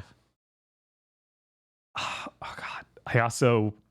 There's like a super weapon you can get if you beat this 2 demon walls that are like stopping you from going a certain direction. And they're really tough bosses. Like one's optional and you can just skip it. So I like grinded and be able to actually beat this dude. And then I find out it's a random chance of that sword being in the chest you unlock. And you just need to keep re-rolling it, keep going back there until the chest respawns, which it might do sometimes. So you're fighting a boss to get it to spawn a chest that's supposed to have the sword in it. Yes. It has a chance to have the sword. Instead of them just giving you a fucking sword because you beat this optional boss. Uh-huh. And you also have to walk down like 3 hallways past the optional boss. You know, at this exact moment, the Saw films are taking off in history, and I feel like they were a little inspired. But then I found out, oh, it's just not in there. This version took it out. What? Yeah. So instead, I literally got a random one-time use spell. Was it a good spell? No. It's something called Scase. I don't even know what it does. Scathe, clearly. Yeah, I guess. Scathing is the look I gave the game. Yes. But fucking Jesus Christ, what do you... Yeah. So I'm just not going to interact with that side of the game ever again if I continue to play it. But that's the last thing I did, and I was like, this is unbelievably upsetting. Because I need to grind a good bit to actually be able to beat that boss. Like, it's not easy. That's really weird. I think somebody had Scathe in 10. I'm not surprised. I feel like it was something. Or no, I think might have been in 14. I think that's on the Black Mage rotation in 14. But it's been a long time, so anyway. That's all I got to say about that. I hope to go back to it and finish it this time, but we'll see. There's other video games this year that I need to get through. Yeah? Is that so? Mm-hmm. Like Star Wars, Jedi Survivor. Which I'm still liking a lot, but I have to unfortunately start the crash count. What? Oh, no! Ooh. No! What? How many months has it been? 2? 3? It came out at the very end of April, so Yeah, so around we're almost pushing at 3. 3. So I had 2 hard crashes. Both of them resulted in me losing like 10 minutes of progress. So not like huge, but enough to be really annoying. The first one, I could tell the game was just like screeching to a halt. You felt the gears grinding, and it's like... Because you open a chest and it'll be like, oh, this is what you got from the chest. You go unlock a shortcut and it'll be like, oh, a shortcut's unlocked. And like that big screen and pop up. So I open a chest, nothing. I then walk down the hallway and it's like, you unlocked a shortcut. And then it's like, you also open a chest, and then the whole game crashed. Wait a minute, you did what? The whole game. That shortcut was, of course, back to the checkpoint, so I had to go everything up to the checkpoint. Jesus. So that's not good. No, it's not. By the way, I'm going to keep the crash counter on screen from now on whenever you talk about this game. Thank you. Yeah. They keep adding mobility stuff. So now I have air dashes. And I'm just like, man, this is really becoming like Prince of Persia, like PS2 one. I'm like, man, why don't they make more of like cool platformers like this? That's really neat. I'm having a lot of fun with this stuff. And they added puzzles where you BT1 your little robot. He shoots goo. Like you have to literally, there's lasers to shoot out in certain puzzle rooms. You shoot the goo onto the laser and then it ignites the goo and you have to like draw that over to a place that can blow something up. Every time I've done this, it's felt a little wonky and it's always been like the worst part of a puzzle because it's just like, guess which thing you need to drag this to. And I'm like, okay, I don't like this game, but sure. So you need to get the laser in the puzzle to ignite the goo, and you drag the goo that's on fire to a thing. Yes, because you draw the line. So the line of goo you shoot out goes from the laser to whatever you're trying to blow up. Yeah. How many ways of producing lasers do you have on your person? Oh, but this is a special laser. Is it? Yes, it is. It's purple and weird. It's not a lightsaber. Shut up. This stuff can burn through stuff the lightsaber can't because it's some crazy new matter that's around this world. Yeah, those are not good puzzles. Every time I come into one, I've been stumped for a minute. I've been like, this isn't fun, and it's just kind of annoying. You're obviously just an idiot. Obviously. Side quests continue to be really neat in this. A lot of times they'll just talk to a person. They'll be like, "Oh, there's a rumor about this happening," and they'll highlight on a section of the map that says "rumor," and then you just go investigate it. You don't need to go back to them or anything to turn in on a side quest. It's just, no, you did something out there, which is cool. and there'll be a lot of times be brand new areas you're exploring with new enemies and everything. Like, oh yeah, I found a boss here. It was similar to other bosses I fought, but he had his own name and personality, and that was neat. Bob, that is a thing video games should do that you just described. It seems bizarre that you thought this was a outlier and you should describe it as such. But yeah, really enjoying that. Need to. I'll probably finish it before next week. It is pretty long. I hit the point where it was like, oh, it's certainly ending soon, and I was like, no, there is another act, which is always fun. One other thing. This isn't a game, but I had to get ready for other games. So I watched Johane the Parahelion Sunshine in the Mirror. The anime that's going to have that IndiCreates game based on it. That is based on that Love Live Sunshine spinoff. What podcast did I wake up in? I don't know. I think, am I having a stroke? Do you hear it too? We can't both be having a stroke. So is he having a stroke? Not unless you buy me a drink first. Oh.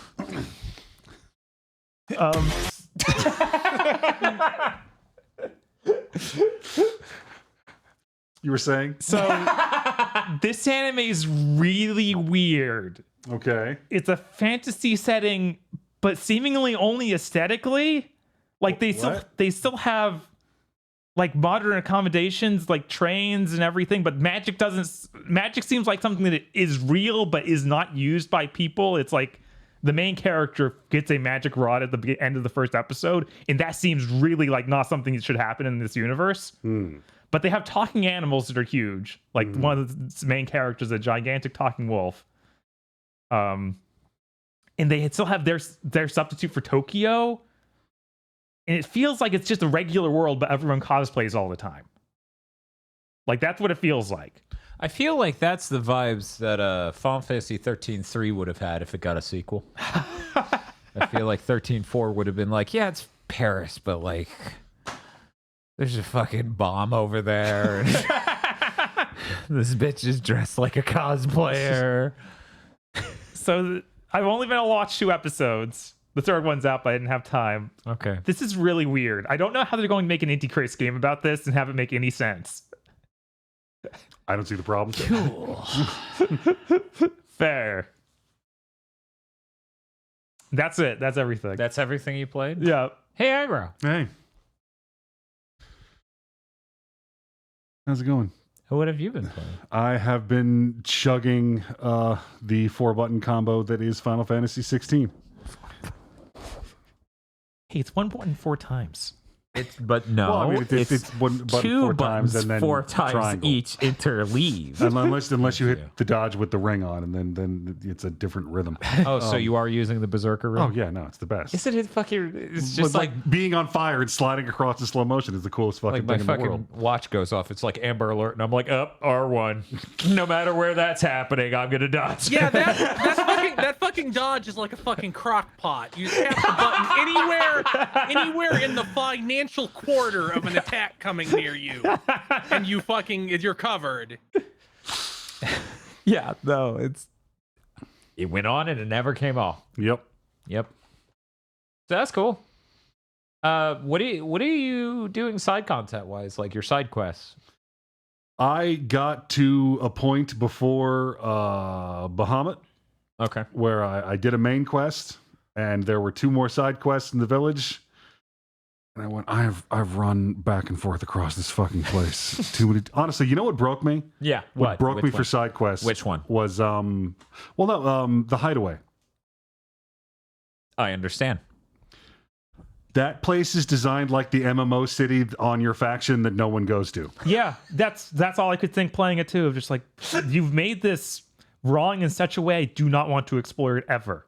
And yet. Yeah, it really like, I did every side quest, and every time one would be in the backyard, the arboreum, I'd be like, why'd you design this map this way? It's just wrong. Yeah, that actually is the one that gets me the most out of all of them. I'm gonna be honest. I spent most of this game gaslighting myself and be like, clearly I'm shitty at walking around the side of Like, and no part of Final Fantasy 14 has a map this bad. Like, none of the cities are laid out this badly. None of them. Yeah, like there's stuff that's far apart, but there's like separate hubs of stuff that's like we finished the story thing and we're going to spawn you in Clive's room. You need to go over to Otto. You're 15 feet away from him. But guess how far you're going to have to run, right. motherfucker. It feels like it needs warp points inside of this. Like they made it that bad. It's like a Mega Man Battle Network circle. But it's not actually very big. It's just laid out terribly. Yeah, no, you just need the circle on both sides of this solid wall so Clive can stand on it and then network transmit to the other side, and now it's half as long a journey. I like this game. I really do. I need like a fucking remake of it. The game came out last. I need some of that Jim Ryan money. Yeah. You know, there's this weird. It really does feel like, because apparently this game on the story end was entirely done 2 years ago, because the voice actor for Lord Byron passed in that year. Oh, wow. So like they haven't, and Yoshi P even said, yeah, we finished recording all the dialogue in 2021. So I'm really curious, like, what stories about the development of this game will come out, because it just seems bizarre. Oh, I would love for that to happen. I wish, in a sense, I wish this was an American company, so we would definitely get the skinny. Because you see that all the time, where it's just like, guess what management told us. Yeah. But with Japanese developers, it's a lot less, like, snitch-y in that regard. I think for the side quests, I actually got a little bit further than Bahamut with doing those, and then it sort of set in. Sometimes with the, I feel like maybe I mentioned this on a prior Big Think, or maybe it was off content. Some of the side quests will actually tell you something interesting about the world building. Yeah, no, which is, and it's completely random which one. Yeah, no, that's the horrifying part. That's why I've been doing them, because I'm like, some of these are great and you learn cool things, and sometimes you yell at a little girl until she cries, and there's no way to tell, and I'm just gonna spend the rest of this game being pissed that I'm gonna miss out on cool shit because I don't want to eat that much fucking oatmeal. Sometimes this person's like, listen, we don't got enough dirt in town. Go outside of town and get me 3 piles of dirt. And then Clive's like, okay, I think I can do that. And then Clive goes and he picks up the dirt and he comes back and he's like, in time immemorial, we used to get a shard of the crystal because we were taxpayers. Things got tighter over time, and now not everyone gets one. I'm like, oh, that's interesting. And sometimes they're like, thanks for the dirt. I love dirt. Yum, yum, dirt. And then the quest ends, and I never know which is coming. So every time, I just felt that anxiety of, you better tell me something fucking interesting. And then that clip you posted happened in one of the side quests, and I'm like, thank God I got to see it. This is the funniest moment in this game. We're not going to say what it is, but you can guess, listener, if you played Final Fantasy. Like, sometimes you do a quest where like, hey, this guy's missing. And you go like, oh, he's dead. And sometimes you do quests where like, hey, this guy's missing, and oh, he's dead. Oh, well, that's fucking it. Summon the entire town. We're going to war. Yeah, sometimes it's that. Is there any follow-up on that? No. Don't worry, it's followed up in another side quest, because a little bit past where you are, they start dropping them like 12 at a time on you. I may pick it out from the crowd. I don't know. Maybe. Yeah. I feel like. I wanted to say 2 things about this game real quick. Okay. Before moving on. One is that I got to a part where I'm like, I wonder which part of this game Platinum worked on. It's really hard to tell. It's so hard to tell. And 2, I've been seeing discourse about this game being full of Kingdom Hearts bullshit. And a lot of people are leaping frothingly to its defense of like, oh, you know, the way people defend Kingdom Hearts, because a lot of people bag in Kingdom Hearts for all the wrong reasons, and da-da-da-da-da-da. I'm here to unequivocally state this game is full of Kingdom Hearts bullshit, because a thing will happen and the characters will walk off frame, and over there is some guy in a hood watching mysteriously. Yeah. Like, that's... You cannot deny that that is straight up Kingdom Hearts shit. See, I couldn't. But that's not what they mean. I know. I'm worried that sometimes it is, and it's all getting mixed up together. See, it's like where I want to be like, sometimes Final Fantasy 16 gets really into just yelling extremely meaningless platitudes at each other, and I would associate that as Kingdom Hearts bullshit. But you can't explain, no, I mean this very narrow thing that happens a lot in Kingdom Hearts is also happening here. People just assume you mean something entirely different. See, early on with the demo, I had that split where I was like, okay, someone in a hood, seemingly. And if you haven't played the demo, I'm sorry you don't own a PS5. I'll play the fucking button for you. But if you do own a PS5 and you haven't played the demo and you care about the spoiler, what the fuck are you doing with your life? It's a free fucking demo. Spoil the demo that came out. God, when did this game come out? It's like 3 weeks ago? Something like Whatever. You should have found the time. Anyways. I'm playing the demo and the fucking hooded guy psychically dominates my main character. I'm like, okay, is this going to be Final Fantasy VII or Kingdom Hearts or neither, please? Because I would like to have its own identity and thing. And then, pleasantly, it did not distinctly go down either of those two paths. It is doing its own sort of thing. Thank God. Also, in this case, because of the team that worked on it, it's Final Fantasy 14 bullshit, because they have their own entire faction of hooded guys.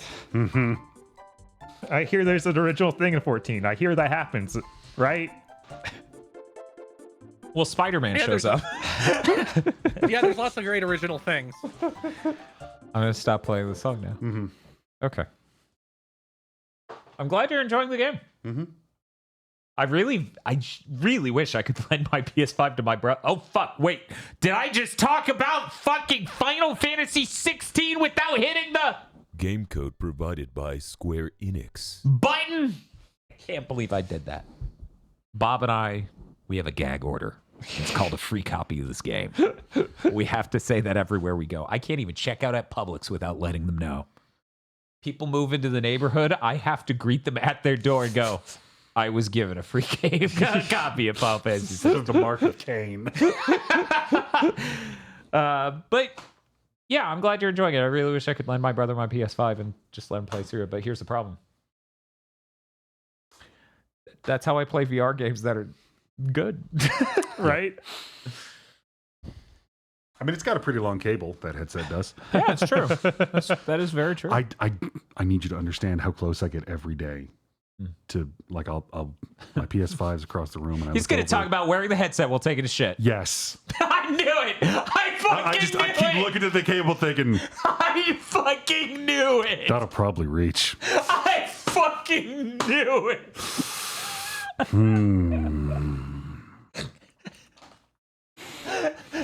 You know, on PC, What I really can't figure out is, like, which vibe would be better. Like, do I want to play Puzzling Places and have a contemplative mellow experience? Or do I want to play pistol shit? God. If you get a PC VR headset, you can have some VR chat as an anime girl. Stop. Just stop. I think at the point at which I also bring my mic in, now it's a fetish. Like, it's not a wacky thing I did. That's fair. It's a part of my personality that is diagnosed. Yeah, openly. You ever get diagnosed on an open forum? Like, everyone just goes, look at him. I don't want to show up on a YouTube compilation of VR chats. God damn it, aggro. God damn it. Well, never going to aggro's to try a VR game. Did you play anything else? Nope. Yeah, that's understandable. Yep. Yeah. Aggro and I have had numerous conversations of, hey, remember during the first couple of years, a big thing where I go, I didn't play anything this week. There was no time. Yeah, he's living that a little bit. Yeah. Nice. Hey, Chris, what you been playing? So Bob spoke moments ago about how he wanted to finish Final Fantasy 12 in order to, have a greater view of the franchise as a whole in light of Final Fantasy 16. Like, you don't want to have any holes in your Right. knowledge of the modern franchise. Like, I haven't played 2 or 3 and I don't give a shit. Oh. They're Famicom games. Who fucking cares? Saga fans. So I decided I'm going to answer it. I'm going to beat Final Fantasy 13. I've never done that. I never even got very far. I was not ready. I wasn't prepared. Like, everybody says Final Fantasy 13 is really linear. Oh, it's a hallway.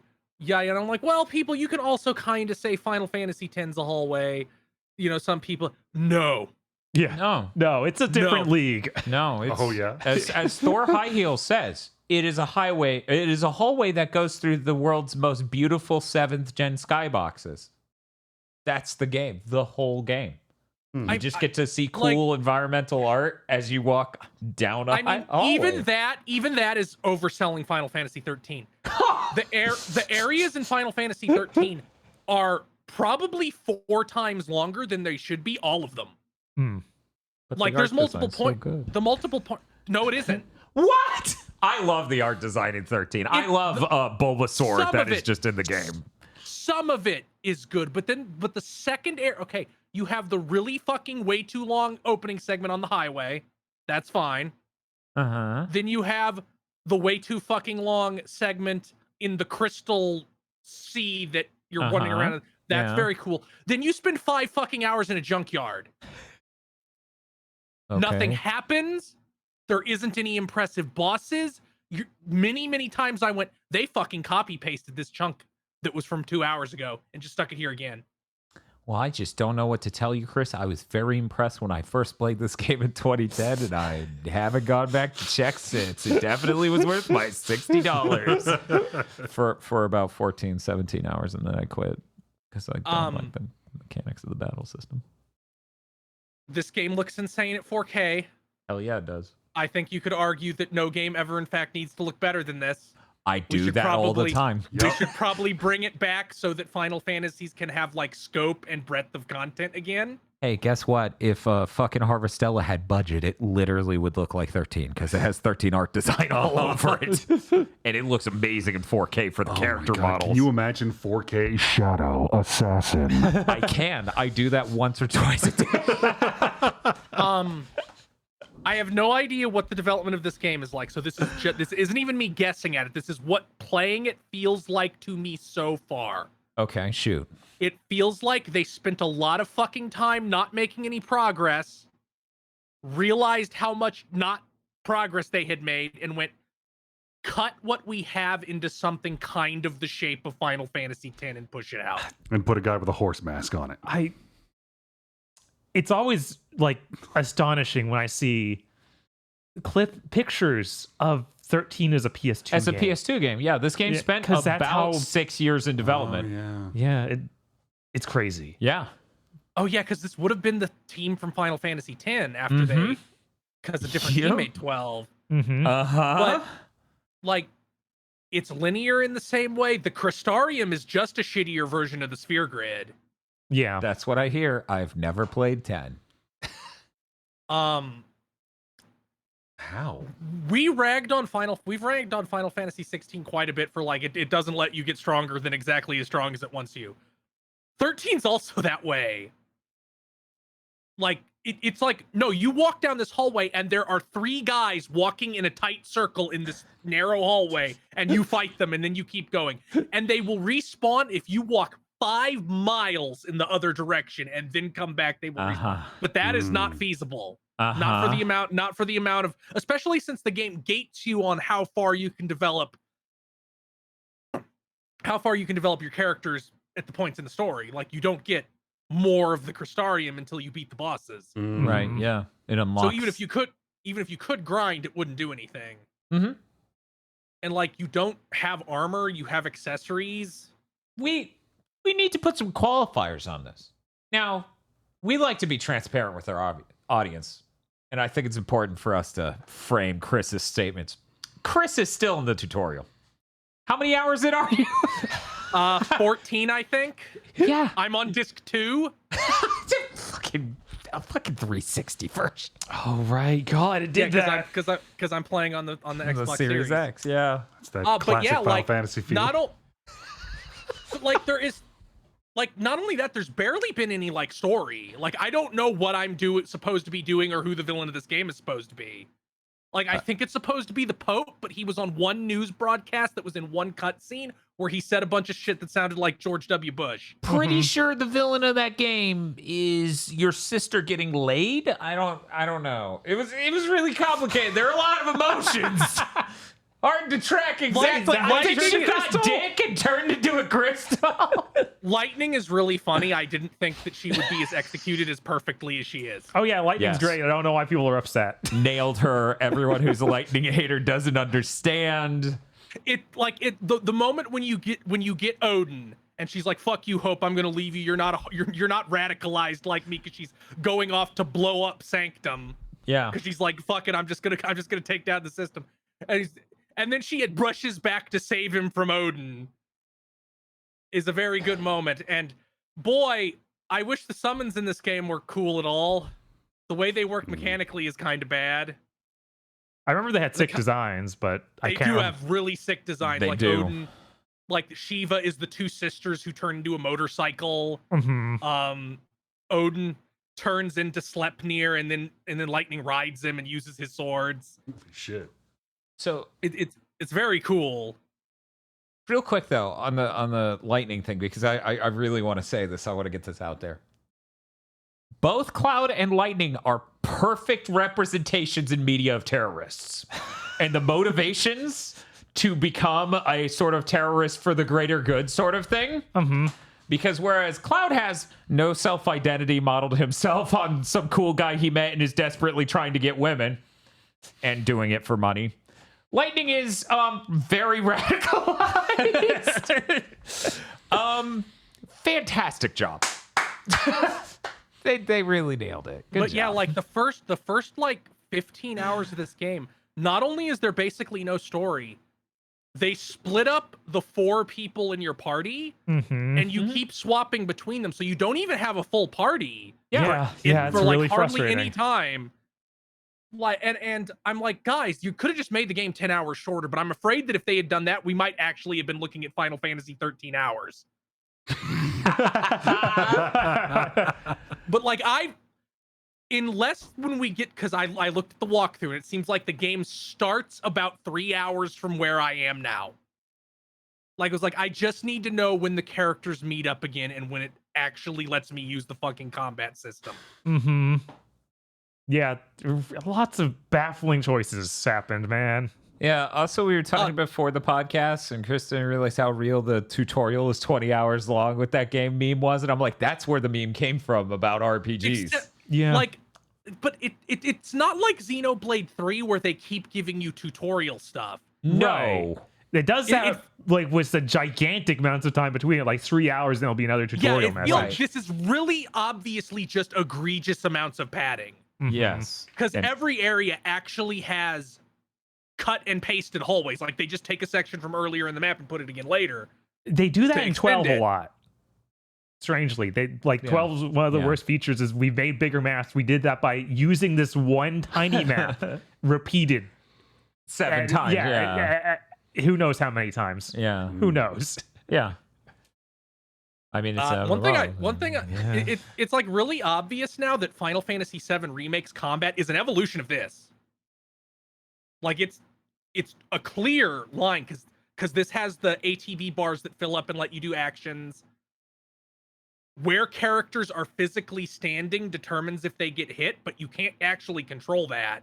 I mean, you can move people in 7 Remake. If In I could 7, so if I could do that in 13, oh my god, I might have finished the game. I know. I'm saying like it's obviously an evolution, like because it's the same team also. Final Yeah, it's Fantasy one of those VII things Remake where is it's mostly like, the 13 team. I can't believe the Sega system is still being used today. Like, in my opinion, in old Final Fantasies, that is the kind of system that would change. Like, you would not be using that over and over 13's again. the first time we get that, right? I That think it doesn't is. happen in 12 or 10, right? No, I don't 'Cause- think so. Yeah, it there's was no weird when it kept stagger coming system back. in 10. It was weird when it kept coming back. Well, now that they have to be action games, they have to iterate on all that shit because you can't make an entirely new system of action combat for every game. That's extremely expensive and hard to do. It's almost like maybe this shit should have stuck to being turn-based so it could have different mechanics every time. Yeah, like I again, 15 hours and I hardly feel like I can talk about it beyond the combat at the most basic level because it's like nothing has happened. Mm-hmm. Not only do I not have any answers, I barely have questions.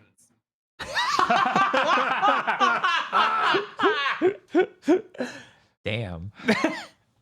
like what happens with Final Fantasy specifically is you get further out from an entry, fans tend to rehabilitate the public image of a game. Like, people were really harsh on 8 when it came out because it had a bunch of weird mechanics that was different from 7. It's been mostly rehabilitated. Same thing for Final Fantasy 10. 12 happened a little bit, but nobody really gives a shit about 12 because of when it came out. And I see people trying to do that with 13. Sometimes I'm like, no, guys, I'm sorry. Like, this game would have to be, the back half of this game would have to be like the hardest 10 I've ever played for me to be able to recommend it to people, considering how the first half of it is. Yeah, I really feel like 13 lives on its art design. Like, if you are just there to see new art that's cool. Like, oh yeah, and so you don't hard to see get enough it. of it. No, I'm not saying it's like a good pacing for that at all. I'm just No. like, that is what you get, though. But that game's beautiful. That is one of the prettiest is. 7th gen games. That's a very 7th gen paradigm. yeah. It is, isn't it? Isn't But, this like- game pretty? But like Final look at Fantasy this info. 10, to talk about like the linearity in Final Fantasy 10, you're told, okay, you're taking Yuna on a pilgrimage, and you're gonna go to these places, and you see like a world map at some point. I think early on. I'm not gonna talk about it in detail, Dan. Don't worry. I'm like, whatever. But it's like you understand where you're going and the areas logically connect. In this, you just teleport. Like, you go through a big sci-fi looking door from a junkyard into a gigantic jungle. Okay, so you ready for some shit you're maybe not ready to deal with? Final Fantasy 13 should just be a Battle Network game because it's just in the fucking background dimension, walking on a hallway. That is really how it feels. Yeah. Yeah. And man, like, this combat really feels half-baked. Yeah, it doesn't. I feel like it doesn't start working until you get the full party, and you have several paradigms to switch between. Right. But again, I haven't played this since it came out, so I can't even You say know, that's with a certainty. 13-year-old opinion. Right. Like- It was like, I remember it got kind of interesting once I got all that stuff, but leading up to that, I remember being significantly worse than having it. But there was Yeah, an you- Ivysaur. There was an Ivysaur. It was pretty cool. Yeah, I actually just beat that Ivysaur. That's where I am. Oh, congrats. I think that's right before I dropped the game. That is why I had to go check, like, how long until this fucking game actually starts? Because I was feeling it. I'm like, okay, now I'm in an area that looks almost the same, but with the other group. Oh, How thank much God we're fucking- done with the junkyard. Daytime junkyard. That's really how it. I mean, that they do that in the junkyard. Yeah, and then they do it again. counting game 3. Yes! Ice cream parlor 4! Yeah. So yeah, I will finish it. I've gotten this far. Like, I can't tap when I looked at the guide and I'm like, yeah, in like one more. According to the chapters, I'm almost halfway through the game and nothing has fucking happened. Yeah. Fucking what? Like, literally nothing. I don't have any context for Cocoon, this fucking world we're in. I don't know how it's structured. I don't know anything fucking about it. I don't know if it's like some weird ball floating over Grand Pulse or if it's a floating island or any fucking thing about it. They haven't told me any of that shit. Yeah, they're really bad at doling out information. That's why keep- people complain about the proper nouns in that, because they just don't show you things and they don't tell you anything for hours. Yeah, I think I was talking Yeah. about it before. Like 16 implemented that whole, you could bring up the data log at any point. And I'm like, oh, are we just going to do 13 again? And it really wasn't that bad. No. It was like, they would say Waluders or something. And I would be like, is this like Coomers? Like, what? And then I would hold a button and it would be like, yeah, it's this nation. I'm like, okay, they could. Oh, you called them something else in every conversation before this. Yeah, there's SciComm and Sanctum, and I figured those out. They do a Right. good enough job with those. I assume that at the end, I will still not really know what Fal C and LC are. I knew what those I- were very certainly by the end of playing all 3 games. Oh my god. So I can't tell you about what it's like only playing 1 anymore. This sounds a lot like what watching Reconquista in G was like. One fear. But yeah, like, I didn't think, even with all the shit I'd heard, I didn't expect to be like, this is like as undone as 15 is. Like, it's just as embarrassingly unfinished as that. I just in feel a like different way. I mean, I haven't beaten the game. I'm trying to make eye contact with Bob. I haven't beaten the game, but I assume you don't feel the unfinished game story-wise near Yeah, the end? at no point does 13 do the 15 thing of literally falling apart. Like 15 just is not done, and there's a clear breakoff point. That doesn't happen in 13. Like, Yeah, because they stuck 15 hours of padding in the start. yeah, they did. It's got a bunch of filler and padding and all that, but it's not just blatantly unfinished. And there's no fight as bad as the Leviathan fight. Yeah, that'd be pretty hard. Yeah, that's a high bar. Be reasonable. Yeah, no, 15's so unreasonable now. The fight so far in 13 have been more like you're following a flow chart. Like switch to the paradigm to buff yourself and debuff the enemy. Mhm. Switch to the paradigm to start the combo. Switch to the paradigm to juice the combo. If you need to heal, switch to the paradigm to heal, and then just do that. Most of the time, you can keep mashing the auto button, which sucks. Yeah, it does suck. If that combat system was better, I would have beaten that game. I kind of like the fact that they keep changing who your focus character is, even in the story, and giving little insights into their thought. That would be really cool in a game that was done. But I played another Final Fantasy game also. Oh goddamn! Shit. Real quick, I'm gonna squeeze this in here so that way I don't have to fucking remember later. I saw a lot of people blow up on why the fuck haven't you played 10? Let me explain. You know that thing he just talked about with every time a new Final Fantasy comes out, people look at the latest one and they're like, "This fucking sucks. Those were way better." Everyone did that for the first time. Like literally everyone did that for the first time with 10. And since I had been playing Final Fantasy since 1, I basically went, yeah, I guess I have enough. Like, it wasn't I looked at 10 and was like, fuck this game. It was just like, I didn't go out of my way to play it because I had so many other Final Fantasies that I hadn't beaten. Well, Dan, I have good news for you. That it's free on Sony's Fucky Wucky tier. Oh, great. I have that tier.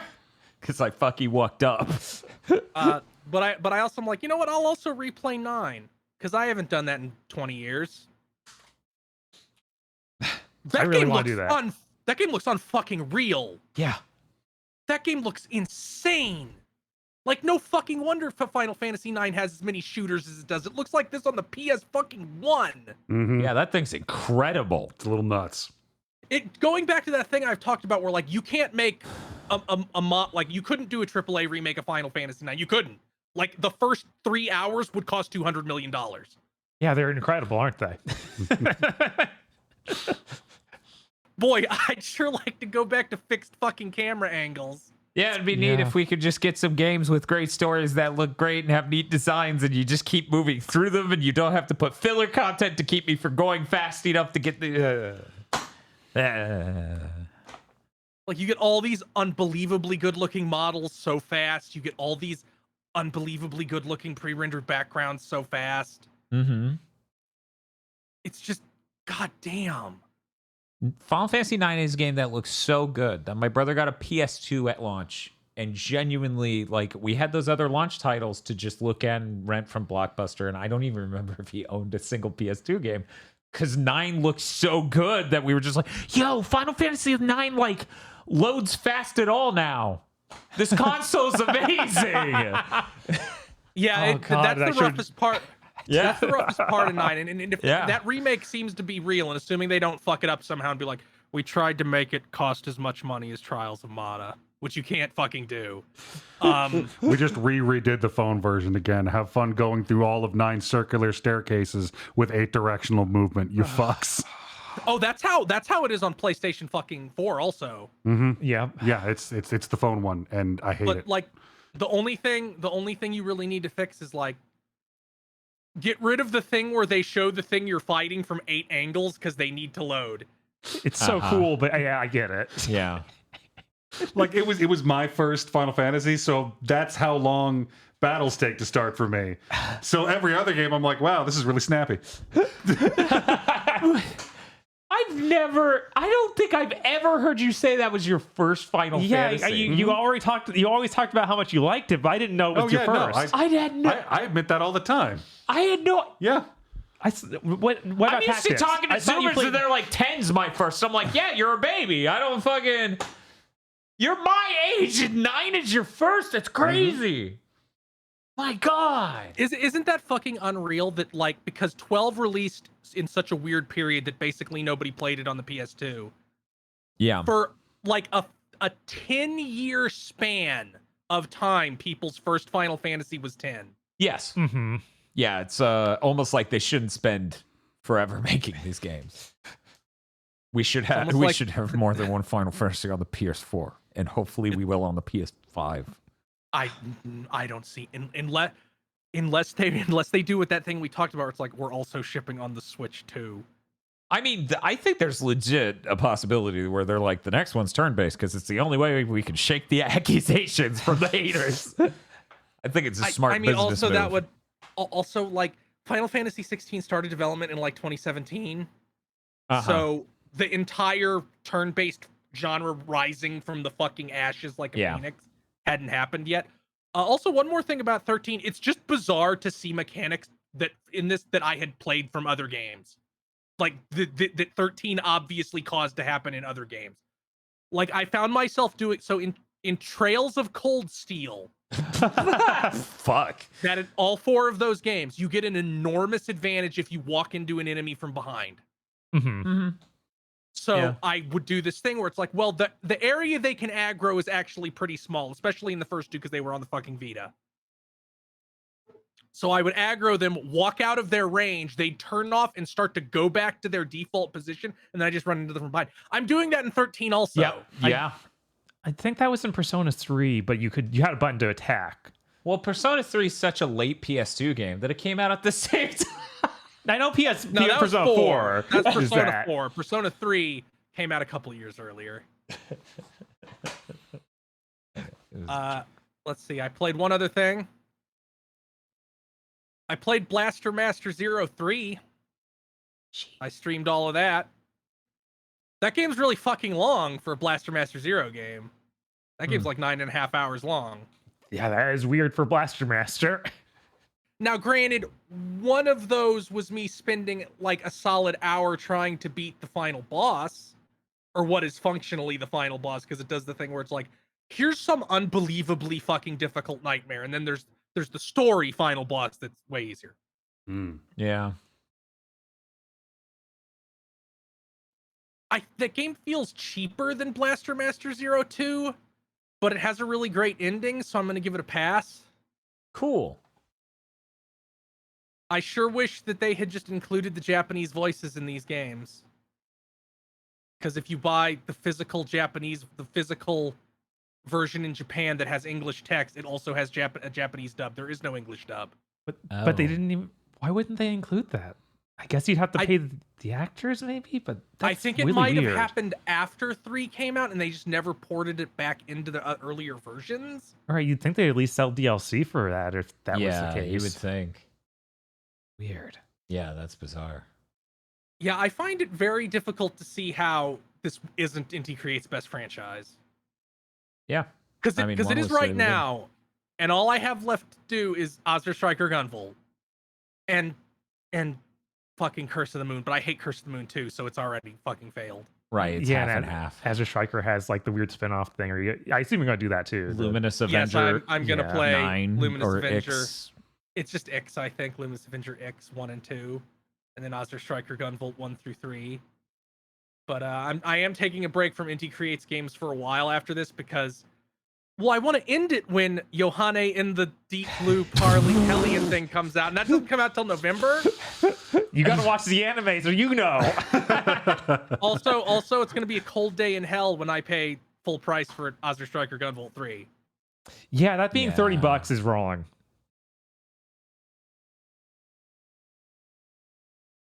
We talked about Final Fantasy 13, but we didn't say the name Saz once.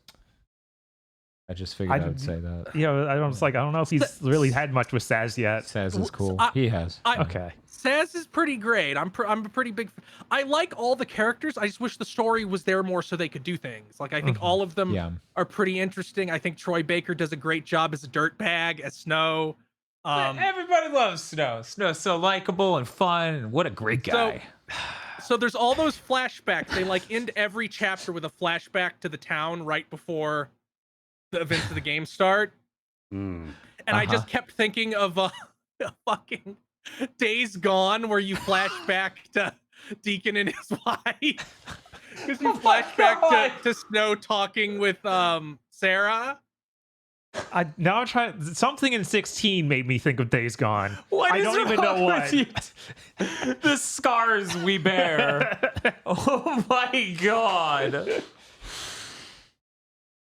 But I did keep going, man, Snow has a really great dirtbag voice. Who's voicing him? Oh, right. It's Troy Baker. Yeah, famous Spider-Man actor from the game. Played that really cool CEO everyone loves. Did you play anything else, Chris? No, that's it. I guess it's time. Yeah, Dan, what is it time for? Fucking Podlord! Oh, fuck. Oh. Fuck. I'm in distress. The Podlords. Yes, that's right. Oh, fuck. It's a Podlords. Podlords such as BN12. I'll have you know Ely Broyles added me over this turn of events. Ely Broyles. When I turn around, freeze! You moved! You moved! You moved! Oh god, is that the actual child from Yes. the game? Oh, that's so much worse. Yeah, it's horrible. It's this demon spawn. Red Blaze 27. Suzu Shiro. What do you mean they made an Atelier Ryza anime? You're gonna make this your Podlord name and no pics? Are you fucking serious? We are owed thighs. We are owed thighs. Even I don't remember. I guess they did. I think it's currently going or something. I think it just started like last week. 101 Shades of Wonderful remastered. Wait a second, is this gonna be like a fucking Surf Dracula or whatever, where it's just like you don't get to see the thighs until the end of the season? No. That's not how it worked with anime. I'm sorry. That's true. WTF, Spider-Man. Mr. I like spam. My honest reaction to the outcome of Microsoft versus the FTC. Yep. DFW 3K. Muckbun. Shiny Bew. Kristen. Kyle Bjork. She comes to you politely asking for a treat. Do you give her one? Yeah, of course. What am I, a monster? Why would I not? What a cutie. Monster Hunter Ryzen and Raiden. It's my birthday tomorrow. Fun fact, Dr. Horrible came out when I was 8 and I'm turning 23! My back hurts. I'm so old. That fact was not all that fun for us. No, that's Happy birthday. Cooper Tank. And now the stars of this podcast shall sing the national anthem. Oh god. Come on. Oh fuck. Oh. I mean, they're not actually gonna make that, right? They better not. Moon Muse Entertainment Studio. Indigo Sykes. Drive Typecast back from LA. I'm hearing like Duke Nukem music in my head. I don't know. Congratulations, Aegis. Please make your anthem work it out from Sonic R. I scream, you scream, we all scream for Horace Showpony. What a scoop. How many bullets did I fire into you? A raccoon looking at all the news that happened this week and isn't sure how to feel about all of it. Slouch is appropriate. AG's bills tried to murder them. Capital M. Murder. Yeah. I get it. Yeah. Them at the end of Pride Month. Very unhappy. Shinji16 would like to remind you that this image contains public information you should put to good use. By the way, that's available on last week's episode. The Super Mim. And once the writers are all home... Oh, actually, it's here, right here. But anyways, and once the writers are all homeless, we'll use the bee gun. We'll bring out our gun that shoots bees and shoot bees at them. Is this really his plan? Is it? He's bluffing. Sarlene. Timothy Pfister. Dude, that new Asher's Wrath game is awesome. Now with the picture. We deserve that. Cleochrome. Krungle Spum. This film is going to be a cultural reset. What is the film? That's Barbie. Barbie? Yeah, it's a Ken thing. Simuli said he's the Energizer Bunny, so then everybody put that as the harasser versus Ryan Gosling saying, "You're Knuff."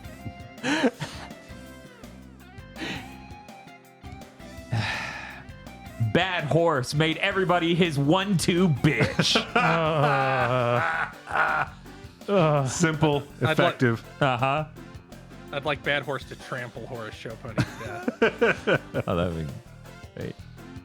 Finally closing on a house. Gotta drop down a tier. Be back in 15 years. Fair. Good luck. You'll need it. Yeah. What do you mean? Red versus Blue final season is retconning seasons 14 through 17 and 0 while getting Bernie and Matt back as a writer and director. It has never been so good. None of those words mean anything to me at all. I am so fucking hyped for this shit. That trailer ruled. I wish all AI bros thinking that stealing voice actor work is okay. A very get sued into the ground. You will not be missed. And dog. She has some health problems, but she's full of love. Aww. Thank you very much to our dog lords. Good thief. Thank you, dog lords. Lords. Thank you, dog lords. If you'd like to become a dog lord, go to your local pound and adopt a pound puppy right now. They need your help. Nobody else will. Nobody else will do this. They're all villains. You're the only good guy. But if you'd like to become a pod lord, you can go to our Patreon at patreon.com/GVPodcast. For as little as $5 a month, you get access to many benefits, such as early access to Chugging, Bleach, and Pokemon Go to the Movies, our 2 monthly anime review podcasts. You also get extended content from other shows we do when indeed such content exists for you to be given. You get a patron-exclusive content such as shows sometimes and commentary tracks fucking constantly, wherein we review terrible, horrible things that nobody should ever watch, like Dr. Horrible Sing-Along blog, a short film, to my understanding, about Joss Whedon being an incel. You also get a movie, Isolation 119, the only place on the internet you can watch this film about a man trying to solve the injuring of his brother, but all he actually does is get drunk and get into fights with the locals. That's so patreon.com/GBpodcast. If you don't have any money, it always helps immensely to rate us on Thursdays. Tell your friend to rate us on your podcasting app of choice, or like this video on YouTube. That's patreon.com/GBpodcast. First bit of news, very hard hitting. I just want to show you guys some facts real quick. I have some statistics. Bob, do you have any reaction to these statistics? So I have a chart. This is what it looks like. As you can see here at the bottom, I am 409% at 1,200 calories. Bob, you are 10? I do not have an Apple Watch. It cannot track what I do at all. It's like you walked up and down the stairs. I do not need to respond to these allegations. Also, I woke up before podcast today. You woke up at 8 in the morning or something. I really enjoy how you've taken this tool for discipline and self-improvement and are using it to oppress Bob. The fucking phone's like, if you had friends, they would be here. And I'm like, Bob, friend me. I know you don't have a watch. I just want to see what it does. And it's like, this fucking slob of a human being only burned 10 calories. And I'm like, honestly impressive. Right? How can you only burn 10 calories? That doesn't even make sense. Like, you would have to have, like, slipped the bonds of samsara and become one with everything. Which, good job, man. Not everyone can do that. Yeah, awesome. Way to shut down your body's attachment to the process of generating heat from biological necessity. Bob's kept together just by sheer covalent bonds and magnetism. He doesn't need anything else functioning. Bob's more a structure than a man. Okay, first bit of news. It's very simple but very funny. Craig Mazin, writer of The Last of Us show and Scary Movie 3 and 4, wants out of his credit on the Borderlands film because it has spent, what is it now? How many years are we up to? Two, I think. 2 whole years since filming finished, and it has been post-production hell this whole time. Change directors. New director is, let me get After the name. filming's done, the director. Yeah, they changed directors. New director is the Deadpool guy. Ooh. Okay. I mean, that's the tone you'd want for a Borderlands movie. So- I feel like it's way too late for that, though. It does feel like it's way too late. I don't know, though. The WGA actually did change his credit, which is weird. What's next? We're going to take his name off of Scary Movie 3 and 4, and I can no longer throw that in as an amusing bit here? He's just going to clean it up. Why are you doing this to me, Craig Mazin? Everyone's man. like, oh, that's the guy who wrote Chernobyl. And I'm like, wait. You know what else? It's worth noting that audience receptions to this movie were fucking bad. Oh, they did test audiences? Oh. They did test screenings last November, and they're like, we are doing reshoots right fucking now. Whoa. Yeah. Like, it like- happened the next month. There's no way this movie doesn't end up with like 2 or 3 cuts on the Blu-ray. Assuming they don't do the fucking thing that's trendy now and go, look at that tax break we'd get from shutting this movie in a vault and nobody ever seeing it. I don't know if Pitchford would like his Pittsburgh person. doesn't have I was going to say I don't Pittsburgh know how doesn't much have a control he fucking has thing over about this.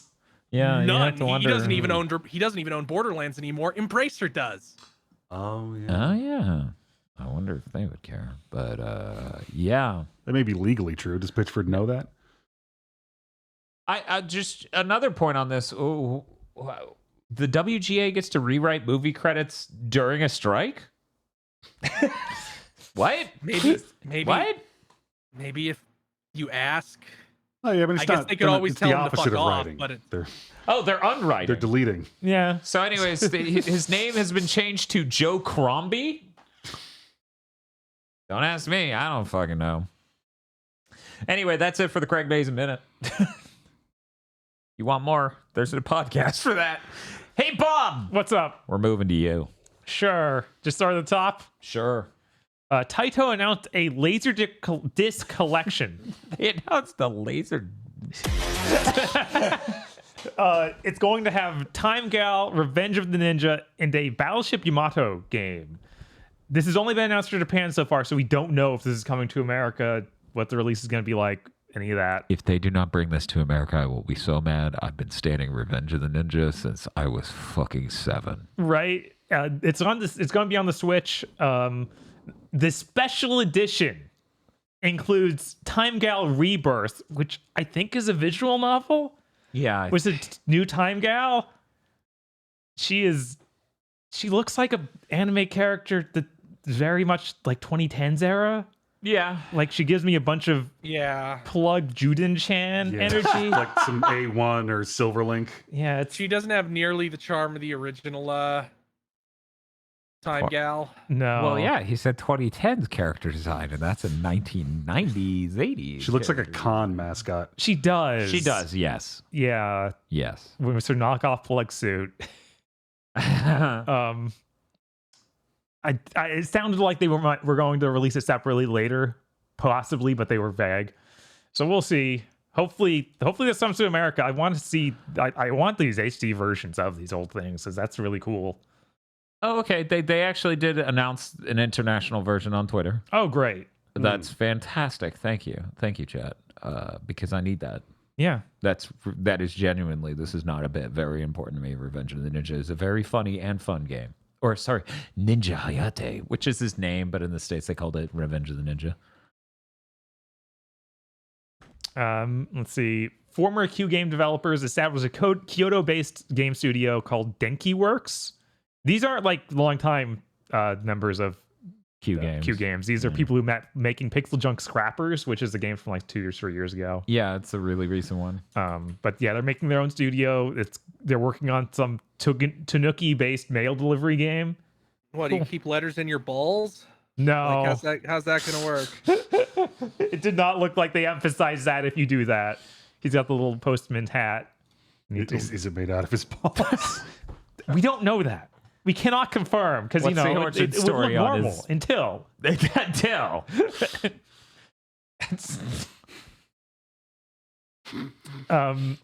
so that looked kind of cute. It might be neat. Could be. I actually Pixel Junk Scrappers is one of the only Pixel Junk games I'd never played. Yeah, wasn't it locked to the Steam for a while. I thought it Or was the Google maybe it was thing. the phone. No, that's I don't even know if that had the Pixel Junk name, but yeah, that's a Raiders. Is that Pixel Yeah, I think Junk it's Raiders. Man, they sure did release a lot of weird games I don't associate with Q games, like in genres I wouldn't associate with them. Back to back on various exclusive platforms. Yeah, like they did phone, that. Basic. Okay, yeah, that was a Pixel Junk game, and it was Stadia exclusive, and we have no news of that coming to anything else. And yeah, Q Games kind of had an almost lost era there as they made Apple Arcade games, Stadia games. Mm-hmm. Yeah, it was weird.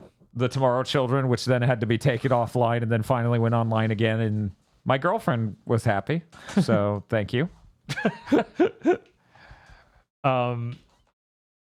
So Izanagi Games and Acquire are working together on making Amadame.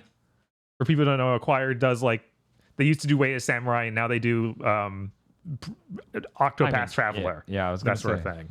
Yeah. Amedama. Amedama. Yeah. This is a side-scrolling based game with 3D graphics.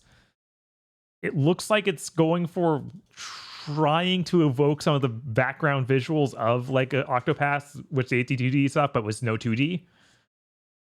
Some of these animations are straight up from Way of Samurai, though. Like literally kicking animation I saw back on the PS2 was in there.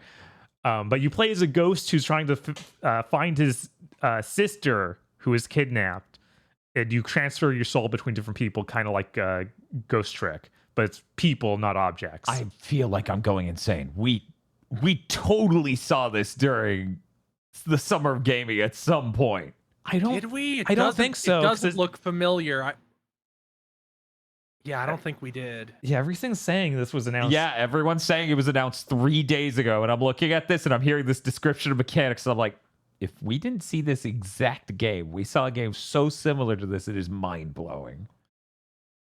But yeah, it could be neat, but I'm not really super confident in it, honestly.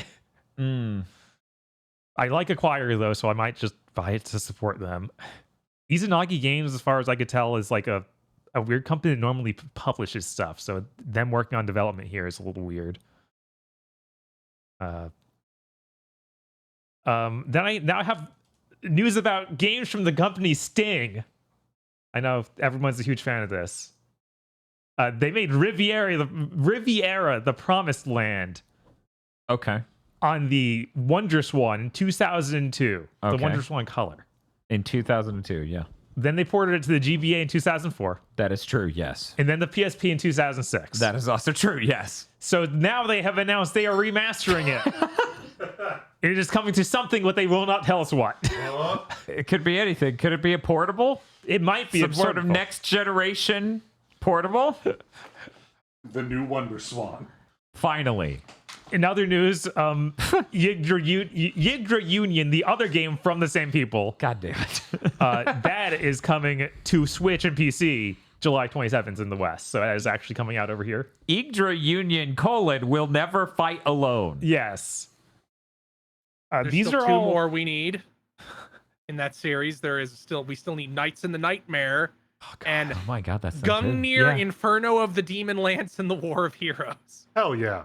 Yeah, it's a really cool name. I've tried to play all of these games previously on their other releases, and I just could never get into them. But maybe Yes, this is the time. I also had that exact same experience. I know one of them's real fucking weird, like you do Soul Pong. Yeah, Knights Or of some Nightmare I will shit. never play because it's designed for a touchscreen, and they won't put it on anything with one. Hmm. Maybe if they put it to on the Switch, maybe. Yeah, that'll be cool. And my last little piece of news, they announced the Double Shake, the The Mischief Maker. Mischief Maker like. That was a Mischief Kickstarter. Maker / Indiegogo. Tomba like, yeah. Mhm. Yes. That is coming to consoles as well as PC next year. So it's PS5, PS4, and Switch. Nothing missing there, right? Didn't think so. I think I fucking backed that on Kickstarter. I need to make sure that I have the right like code picked for them to send it to me. Right. Yeah. I'm really excited for this game. Yeah, I played that demo. It was a lot of fun. The only way it can upset me as much as Demon Turf did is if I boot the game and it's like she doesn't even have big thighs. I'm gonna be like, We took them out. I'm just gonna send them an email that sounds deranged if they do that. I have trained my car on your scent. I will find you. It just makes Sinistar sounds as I drive down the road. Hey, Chris. Okay, let's group a couple things that are really funny to group together. no. So firstly, that new fucking Secret Invasion show, it has less than 1 million people viewers per episode. It cost $22 million. Yeah, that's So somebody crunched the numbers like, yeah, they're spending $250 per viewer. I wish someone would spend $250 on me. Oh wait, shit. The chat does that. Right. Man. And in light of that and the strikes and everything, Bob Iger came out and is like, yeah, all these streaming Star Wars and Marvel shows are gonna go. Yeah. We're not gonna be doing these nearly as much. I mean, going forward. Like I was saying, when these things were taking off, well, it was during COVID. Like they all got to launch during that with that buff, so they'd assume it's gonna keep going. It's like, no, guys, people want to go to the theater again. And then I replied to Bob, even with my piddly reach, I can look at our analytics and even see that's the case. Be like, yeah, you can see certain types of engagement were just way up during the pandemic, and we are not in the pandemic. This is funny because I've had so many conversations with people who are very passionate, who are very outspoken about like, no. All these streaming shows, the amount they're doing, how much they cost, the fact the IPs they're making these shows out of instead of making new IPs for new shows. This is all normal and you're acting weird about this. And I guarantee 6 years from now, that era will be such a weird thing if it's not all just lost media. It'll There's a good be like- chance they delete all of it. yeah, remember when Avengers Endgame happened and then they decided to actually start making things anyone cared about again, like 4 years later? It's God. Like a big part of the strike, if you don't know, by the way, the Screen Actors Guild is now also on strike. So it's the first double strike in 80 years, I think. No, 60, because the first one I think was in 1960 when fucking Ronald Reagan was head of the Screen Actors Guild. Good fucking luck, studios. Get them. Get their But ass. a big part of this was, yeah, studios don't want to tell anybody how many people are actually watching these streaming shows. Yeah, Yeah. yeah. Like, it's bad. Mm-hmm. Yeah. But It's- the segueing this into another news story, Mm-hmm.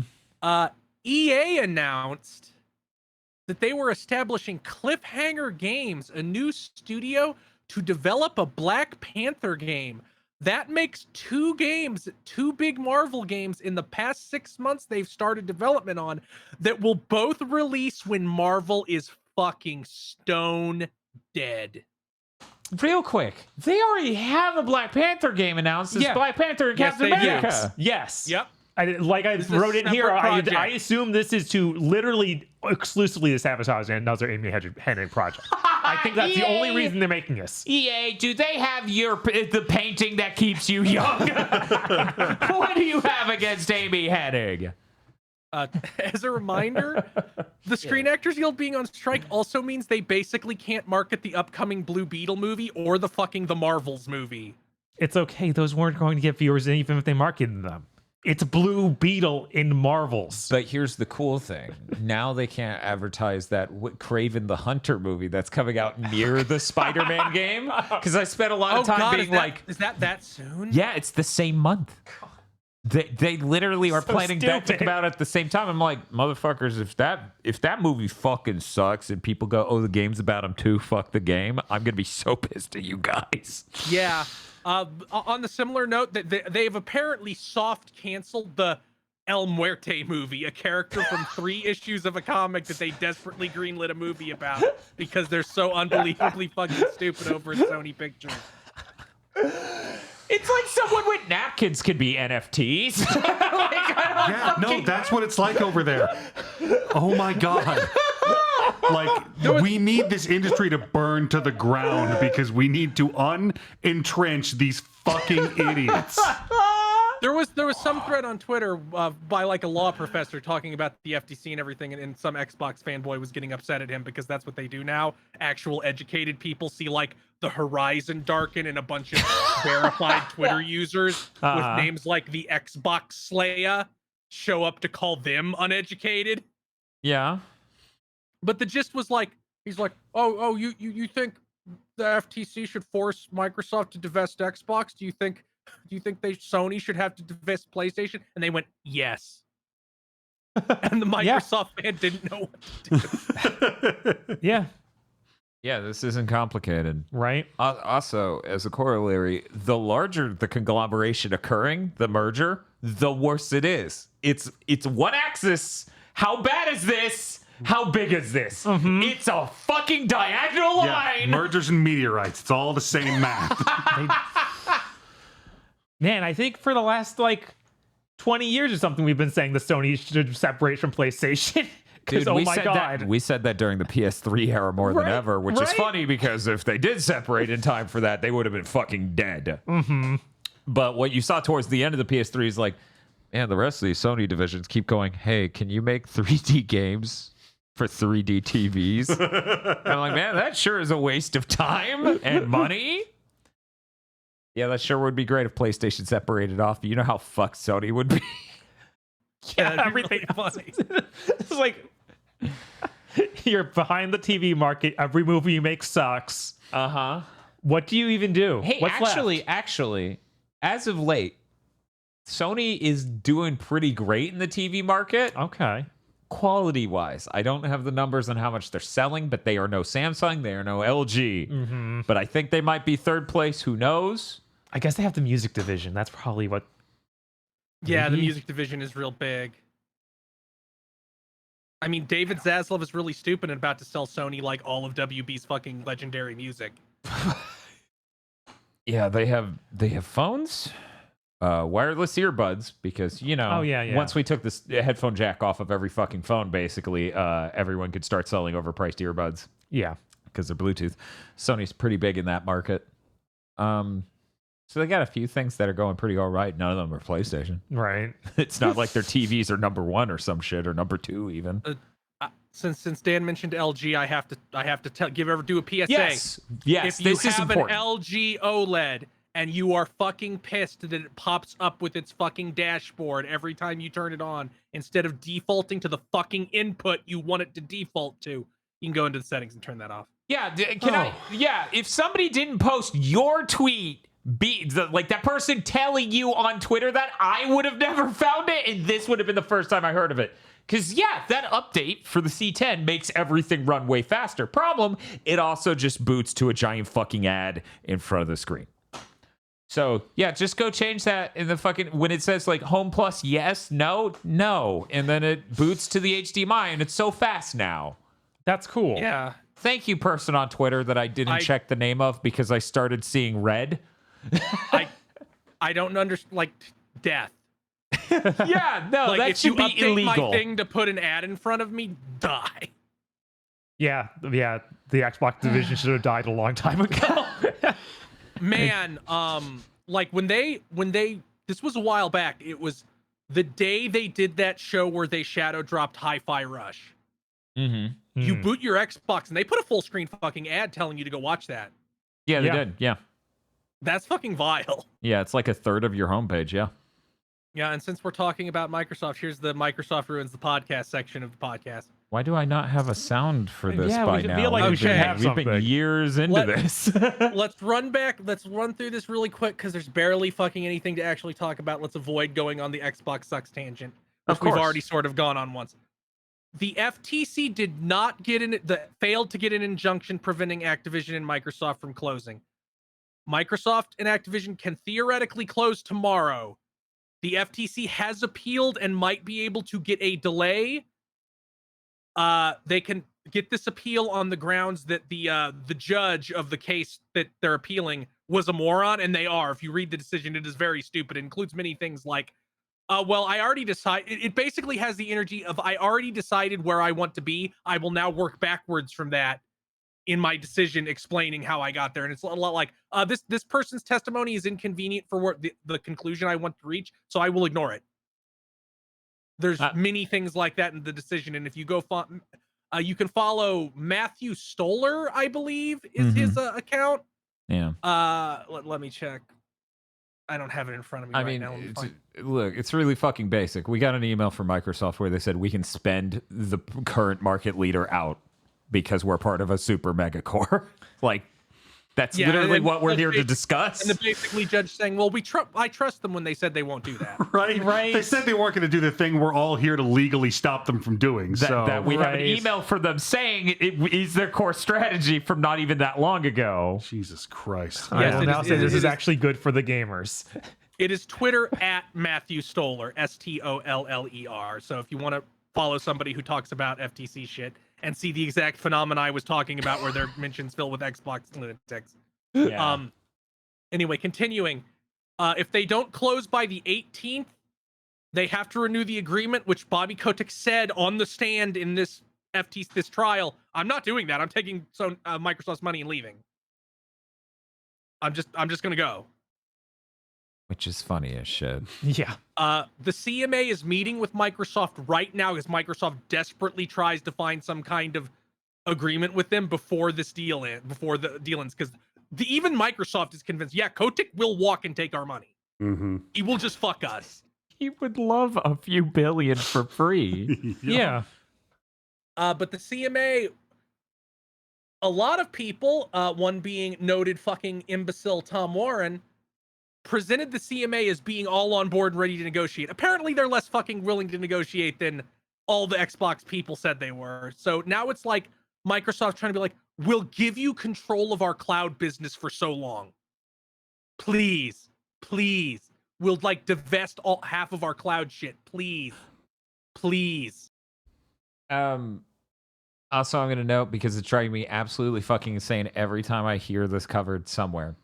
Absolutely fucking driving me insane. The reason the UK is obsessed with the cloud gaming stuff is Microsoft led with, well, this is about that. It's not about the consoles. It's about cloud gaming. They literally framed the entire discussion with the CMA about that. So every time somebody comes out and they go, the CMA is fucking stupid, they keep pretending cloud gaming is a real thing. It's like, that was Microsoft's core argument. Mm-hmm. They set the frames of the discussion and then ate shit on their weird fucking goalposts. The great thing about it is they're like, oh no, this isn't about destroying Sony's ability to compete in the console market. This is about cloud gaming. The CMA is like, okay, but you also can't literally do the same thing over here. It's not different. Right. I don't know why you think that's going to work. Yeah.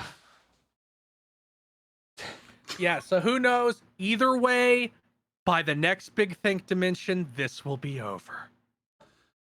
God fucking willing, assuming Kotick doesn't have a change of heart and fucking extend the deal, and we have to do this for another fucking year. That's Tuesday. Jesus. Good Lord, willing and the creek don't rise. So anyway, It's almost over. yeah. So That's why when this came up before and people were like, are you going to talk about the FTC injunction trial? I'm like, no, because fucking we're almost there. Fuck it. I don't care. Just yeah, we've mentioned like some interesting things that came out, but most like covering it, we're not extensively, equipped to cover it extensively. That's not our area of expertise. We would just be those Xbox guys who say everything is a good sign for Xbox, but in the other we would be uneducated on the subject is the point. Right. I don't have a degree in law. All I have is an understanding that the quality of life going down has coincided with mega corporations, monopolies, oligopolies. So I've yet to hear one good story out of a mega corporation buying another company. The fact I can't hear one when that shit is happening every day of the week, nonstop for a decade, 3 decades, kind of says something. Anyway, looking forward to the end, hopefully. Did you know there's a game called Stumble Guys? It's a transparent ripoff of Fall Guys that was on phones. It's now coming to consoles. Great. Brilliant. It literally they're, how Fall Guys is called Fall Guys Ultimate Knockout. Mm-hmm. The Twitter bio for Stumble Guys is Stumble Guys, the Ultimate Knockout Party Game. Come on. This thing had a collaboration with Rabbids. What? Ooh. Man. That's a bad look. This is a big game on mobile, and I'm now wondering, like, are we going to enter this weird fucking area where because phones are just going to keep getting better. Uh-huh. Are we going to enter this bizarre area where, yeah, all these big service games are also targeting phones because otherwise a copycat fucking appears instantly in the mobile market and will now come to the console market. So, like, they're no longer separate. I know you guys are wondering, how blatant?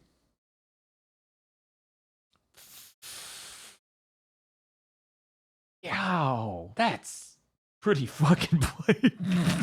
Yeah, it's insane. Holy shit. Like that is a parody shot they will put in a TV show to make sure that you understand what we're referencing. Did Right. you get it? We're hip. That is freaking unreal. All right. Well, we all learned something. So today. so let's fucking shit on Sony now. It's always that time. There are some reports coming out that Sony plans to pivot hard to these live service games.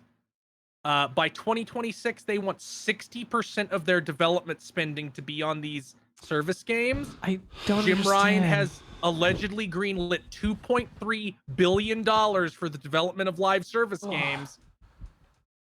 They haven't had one success with this yet. You'd think they'd wait Jim. until that. Jim, we will have your head for this.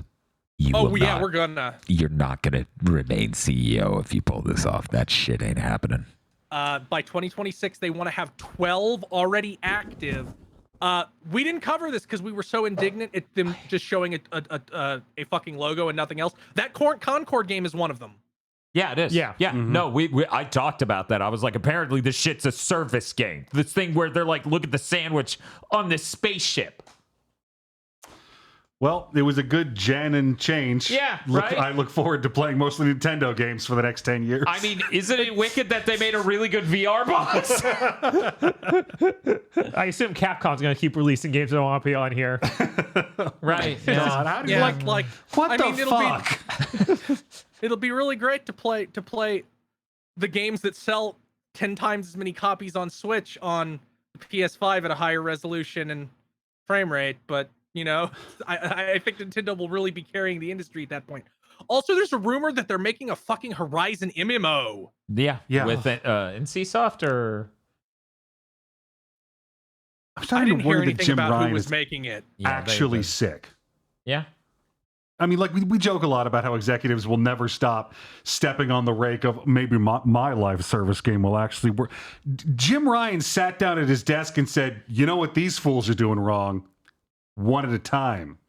You can't put all your eggs in one basket like that. You've got to take the same amount of eggs and put them in 12 baskets simultaneously. How many rakes Then can they there's put on no once? way they can't buy one of your games."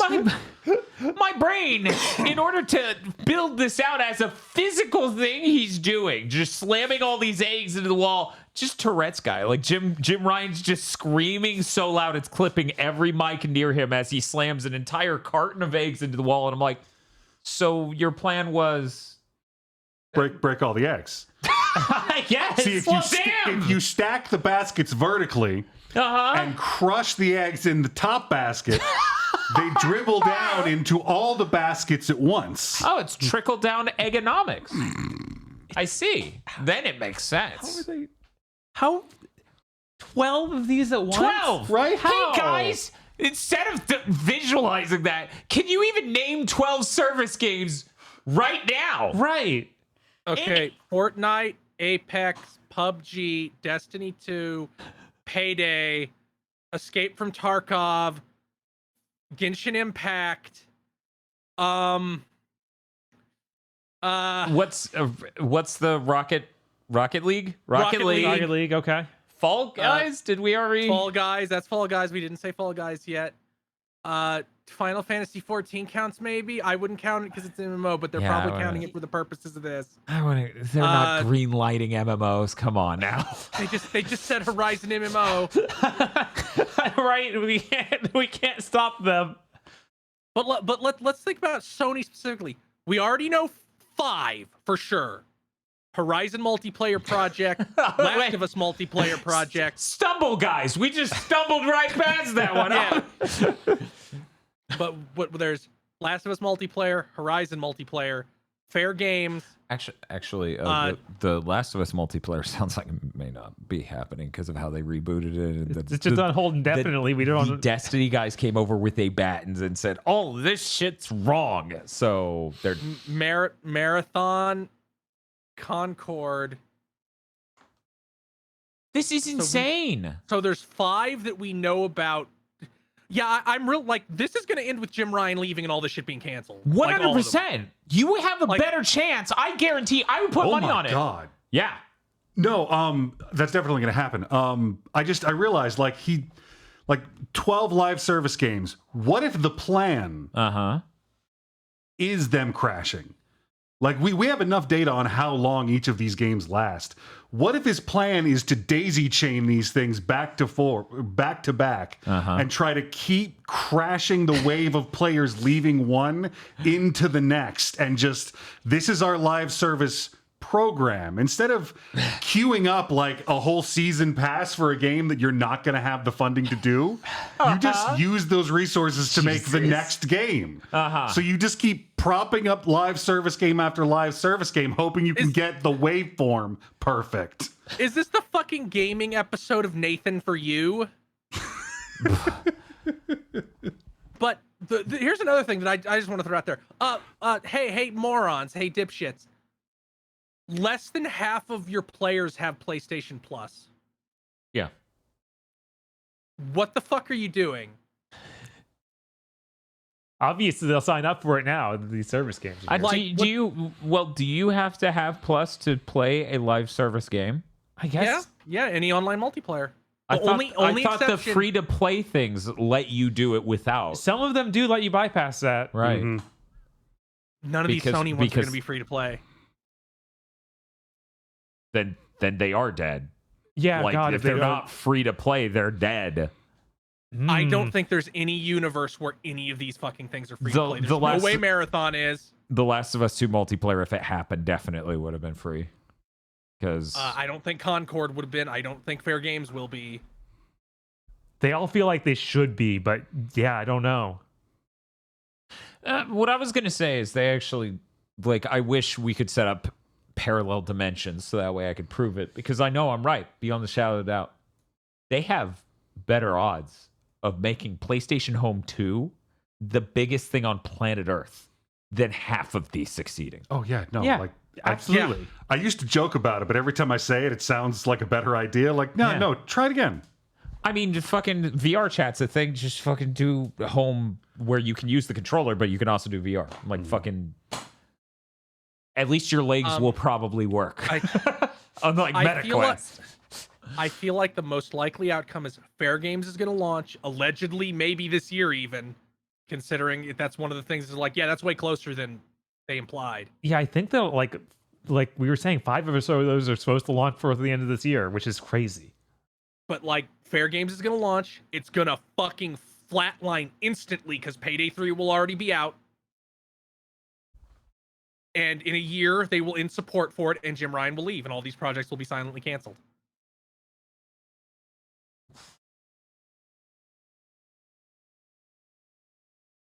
So I had the weirdest thought. Yeah, what's Or up? the funniest thought. It doesn't directly have to do with this. It has to do with an earlier story. What if somehow Activision does get to walk away and they walk away with a 4 billion, 6 billion, whatever it was. Mhm. And then we see a marketing cycle later this year where they're just like, guys, we spent $6 billion on this new Call of Duty.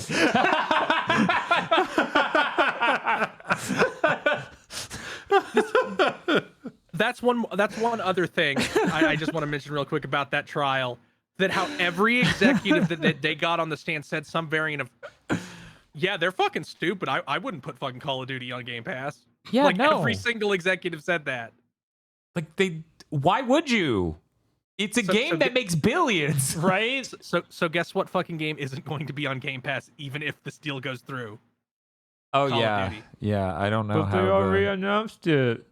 Did they? Phil Yeah. said, just like Phil he said, said. they weren't looking at buying Japanese companies, and then a bunch of documents came out saying they considered buying every single one in the I industry. mean, it's more like when Phil said that Bethesda games definitely wouldn't get pulled off of PlayStation to remain exclusive to Xbox before they bought them. They did exactly that. And every developer from Bethesda's like, yeah, we totally did that. They told us to do that. Yeah, that's one other thing where like Bethesda staff are like fucking furious right now because they're like, what do you mean Activision stuff is going to be multi-platform? Meanwhile, our shit's locked on this box and nobody's actually going to fucking play it. Yeah, that was unreal to see those emails, and I'm like, oh my god, I knew you had to exist at the company. I just didn't realize how high up in Bethesda you were. Oh, I didn't see You that. didn't see that? Yeah, Bethesda's like, hey, buddy, we just saw you say Activision would just be on everything, which is the exact opposite of what you told us we were doing. So if you could run that past us, because we're going to have to do interviews in 2 weeks about Starfield and have to explain why that's not the case with our shit. Man, this judge was really dumb. Enormously stupid. Wow. Wow. Yeah. Yeah. So now, I don't think none of us watched it. I don't think. We did. I did. Oh, you guys watched the Limited Run Games Expo? I watched half of it because I walked in late. Yeah. But here's some announcements from it. It's tail time. The Gex trilogy has been announced. It uses all the shit we're about to talk about. Uses Limited Run Games' Carbon Engine. The very fucking reason Embracer bought them. It's gonna be on everything. Square Enix is still fucking credited on this, which offers the unbelievably funny possibility that they sold Tomb Raider and kept Gex. Right? Yeah. Fucking unreal. They know a quality leverageable IP when they see one. Look, they already put Gex in the new Kingdom Hearts. They have to hold on to it. It's somebody suggested that maybe Embracer doesn't own all of the like the game. I would don't think it would be possible to make me happier than Gex being in Kingdom Hearts 4. Yeah, Right. that would be amazing. That Sora is walking around photorealistic Japan because he's in the afterlife, which is just the same thing, but you pay rent. And then just one of the people in his apartment building is Gex. How big is Gex in this context? Gex is pretty big. Is he like Donald Duck size? Like this trailer has him like next to a human. Oh yeah, that is true. He's like He does have Donald a Duck height. human He's like up to sidekick, about yeah. He's up a little bit higher than waist level. I Yeah, like he's like Jiminy almost... Cricket hanging off a Sora's collar. Oh God! Just constantly talking. It's like when the Final Fantasy X girls ended up in Kingdom Hearts 2 and became fairies. Yeah, Final Fantasy X-2 specifically. It's true. You get. Look out, Zora! These are some real bad guys. You get trying instead of attractions, you get Gex actions. They also announced fucking Tomba. I'm happy because I was like, I've always been like, yeah, I got to beat Tomba someday before I die. Mhm. I guess this will be a good opportunity to beat Tomba. I tried on the Vita, didn't quite make it last time. That game's it up fucking on the cryptic, Mister. so Mm-hmm. I hear 2's better. I've never seen 2. I've never touched it. Huh. I've never touched it. I'm yeah. surprised this isn't in the collection, honestly. Like if 1 and 2 were on there, so I don't know. Maybe different people own them. maybe. That's always a possibility. I assume Tomba 2 is probably more sober, but has less soul than Tomba 1, which is unbelievably cryptic and confusing. So WayForward announced the Rose and Camellia collection. It is a souped-up re-release of an absolutely fucking ancient Flash game where you do Punch-Out, but with slapping between these like 1970s anime style looking noble women. They look like the fucking Rose of Versailles or any kind of like Osamu Dezaki-esque anime, the women. Mm-hmm. This was an old ass Anime the women. This was like old ass Flash. I think it only had 3 characters in that one, but this seems like it's gonna have like 12. Also, you'll be able to understand it, which I sure couldn't when it was a Japanese only Flash game. Yeah.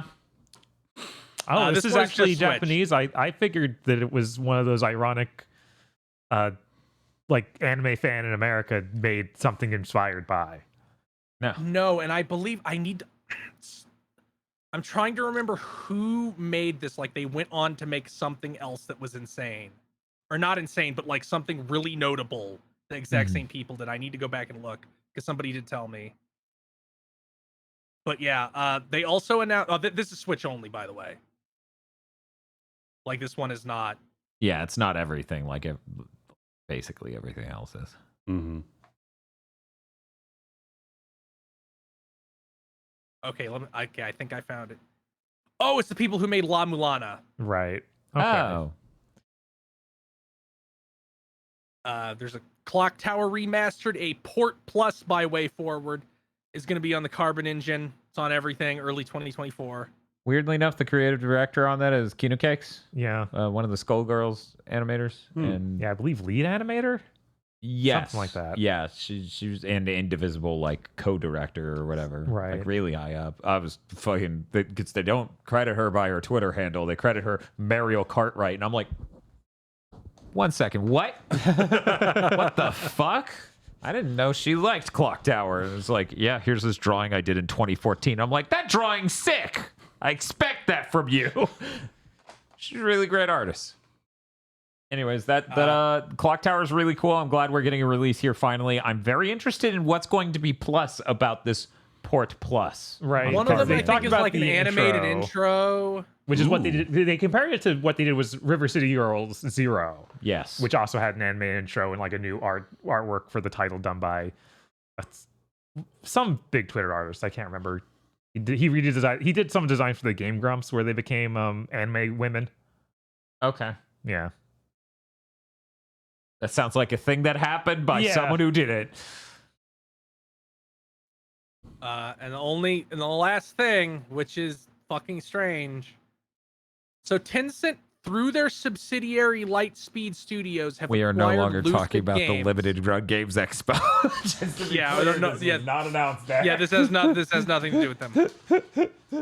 They have acquired Lucid Games. Lucid Games made fucking Destruction All Stars, and supposedly was making a fucking Twisted Metal, but I guess not. Yeah, they got Oh kicked yeah, off they that got thrown off that a while ago. Yeah.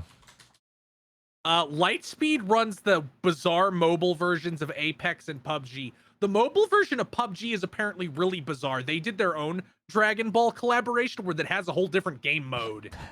Huh. Yeah, mobile battle royales are weird like that. Especially Chinese ones. Mm-hmm.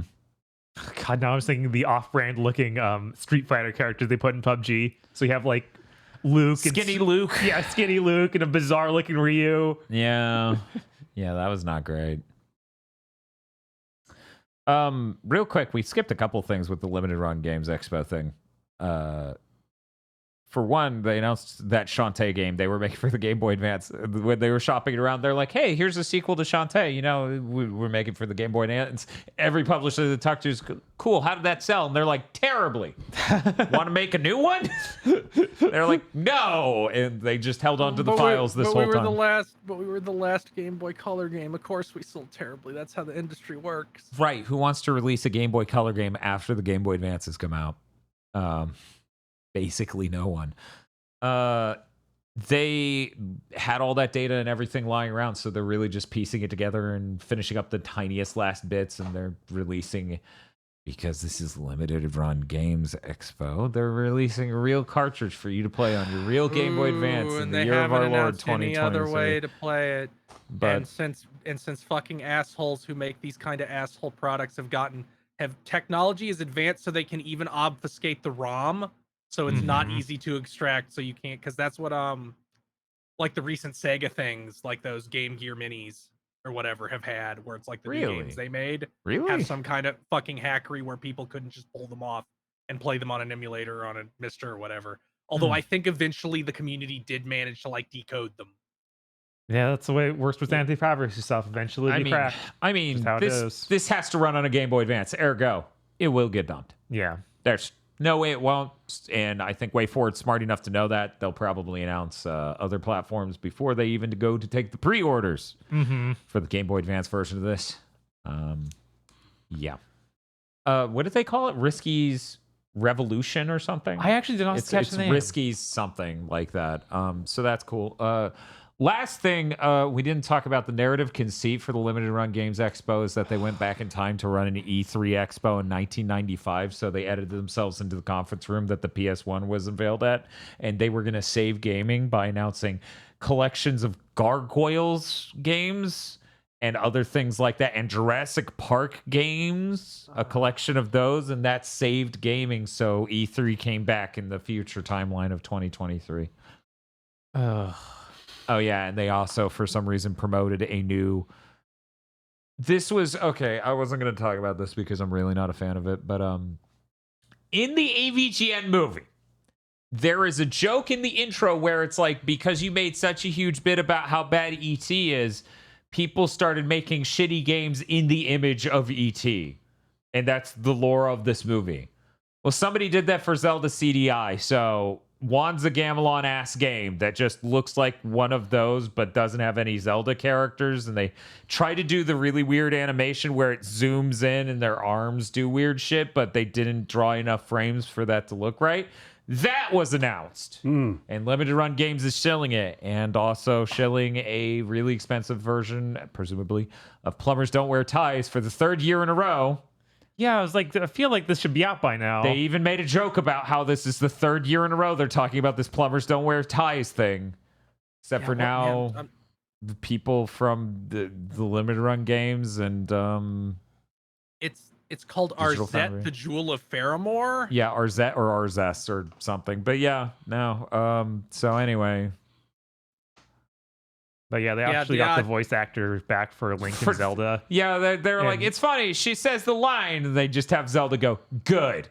And I was like, that's kind of funny, but I don't my whole thing is like, yeah, this is funny as a concept, but I'm not going to buy it, and I don't think very many people will either. I don't want to buy your ironically bad game. Yeah, it's like you can... I don't know.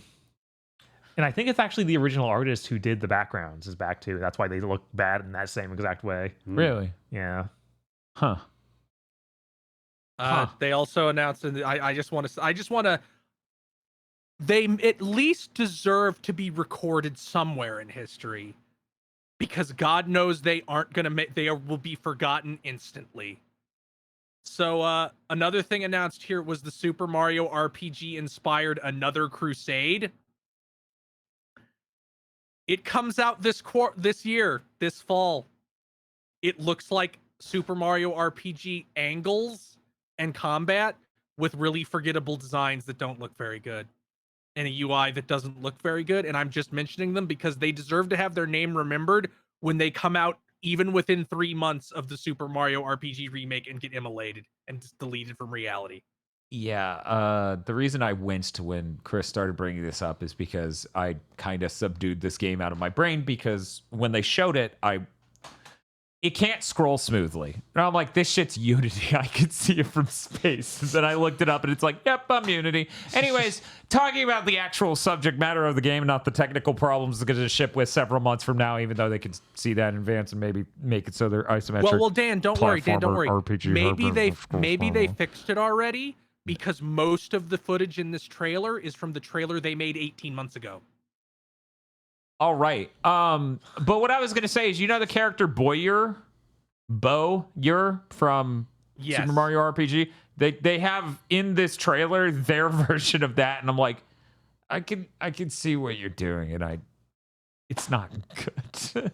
It is so unfortunate you shipped in the fucking weird year of our Lord 2023, where someone goes, yeah, you're going to get that thing that everyone told you was impossible. I don't understand why you take inspiration from Mario and then, like, I made the main character generic knight you'll never remember. It's like, no, you need to do something weird. It's very bizarre. Like, this doesn't have any kind of honestly, its name is, I honestly wonder if, like, its name's Another Crusade. Is this also inspired by Guardian Crusade on the PS1? Because that also had a very similar aesthetic to this. Like, did you just list the inspiration that was more known, Super Mario RPG? Yeah, Guardian possibly. Crusade is also like, you have wind-up toys as your sidekicks. You're a knight guy. Like, I don't know.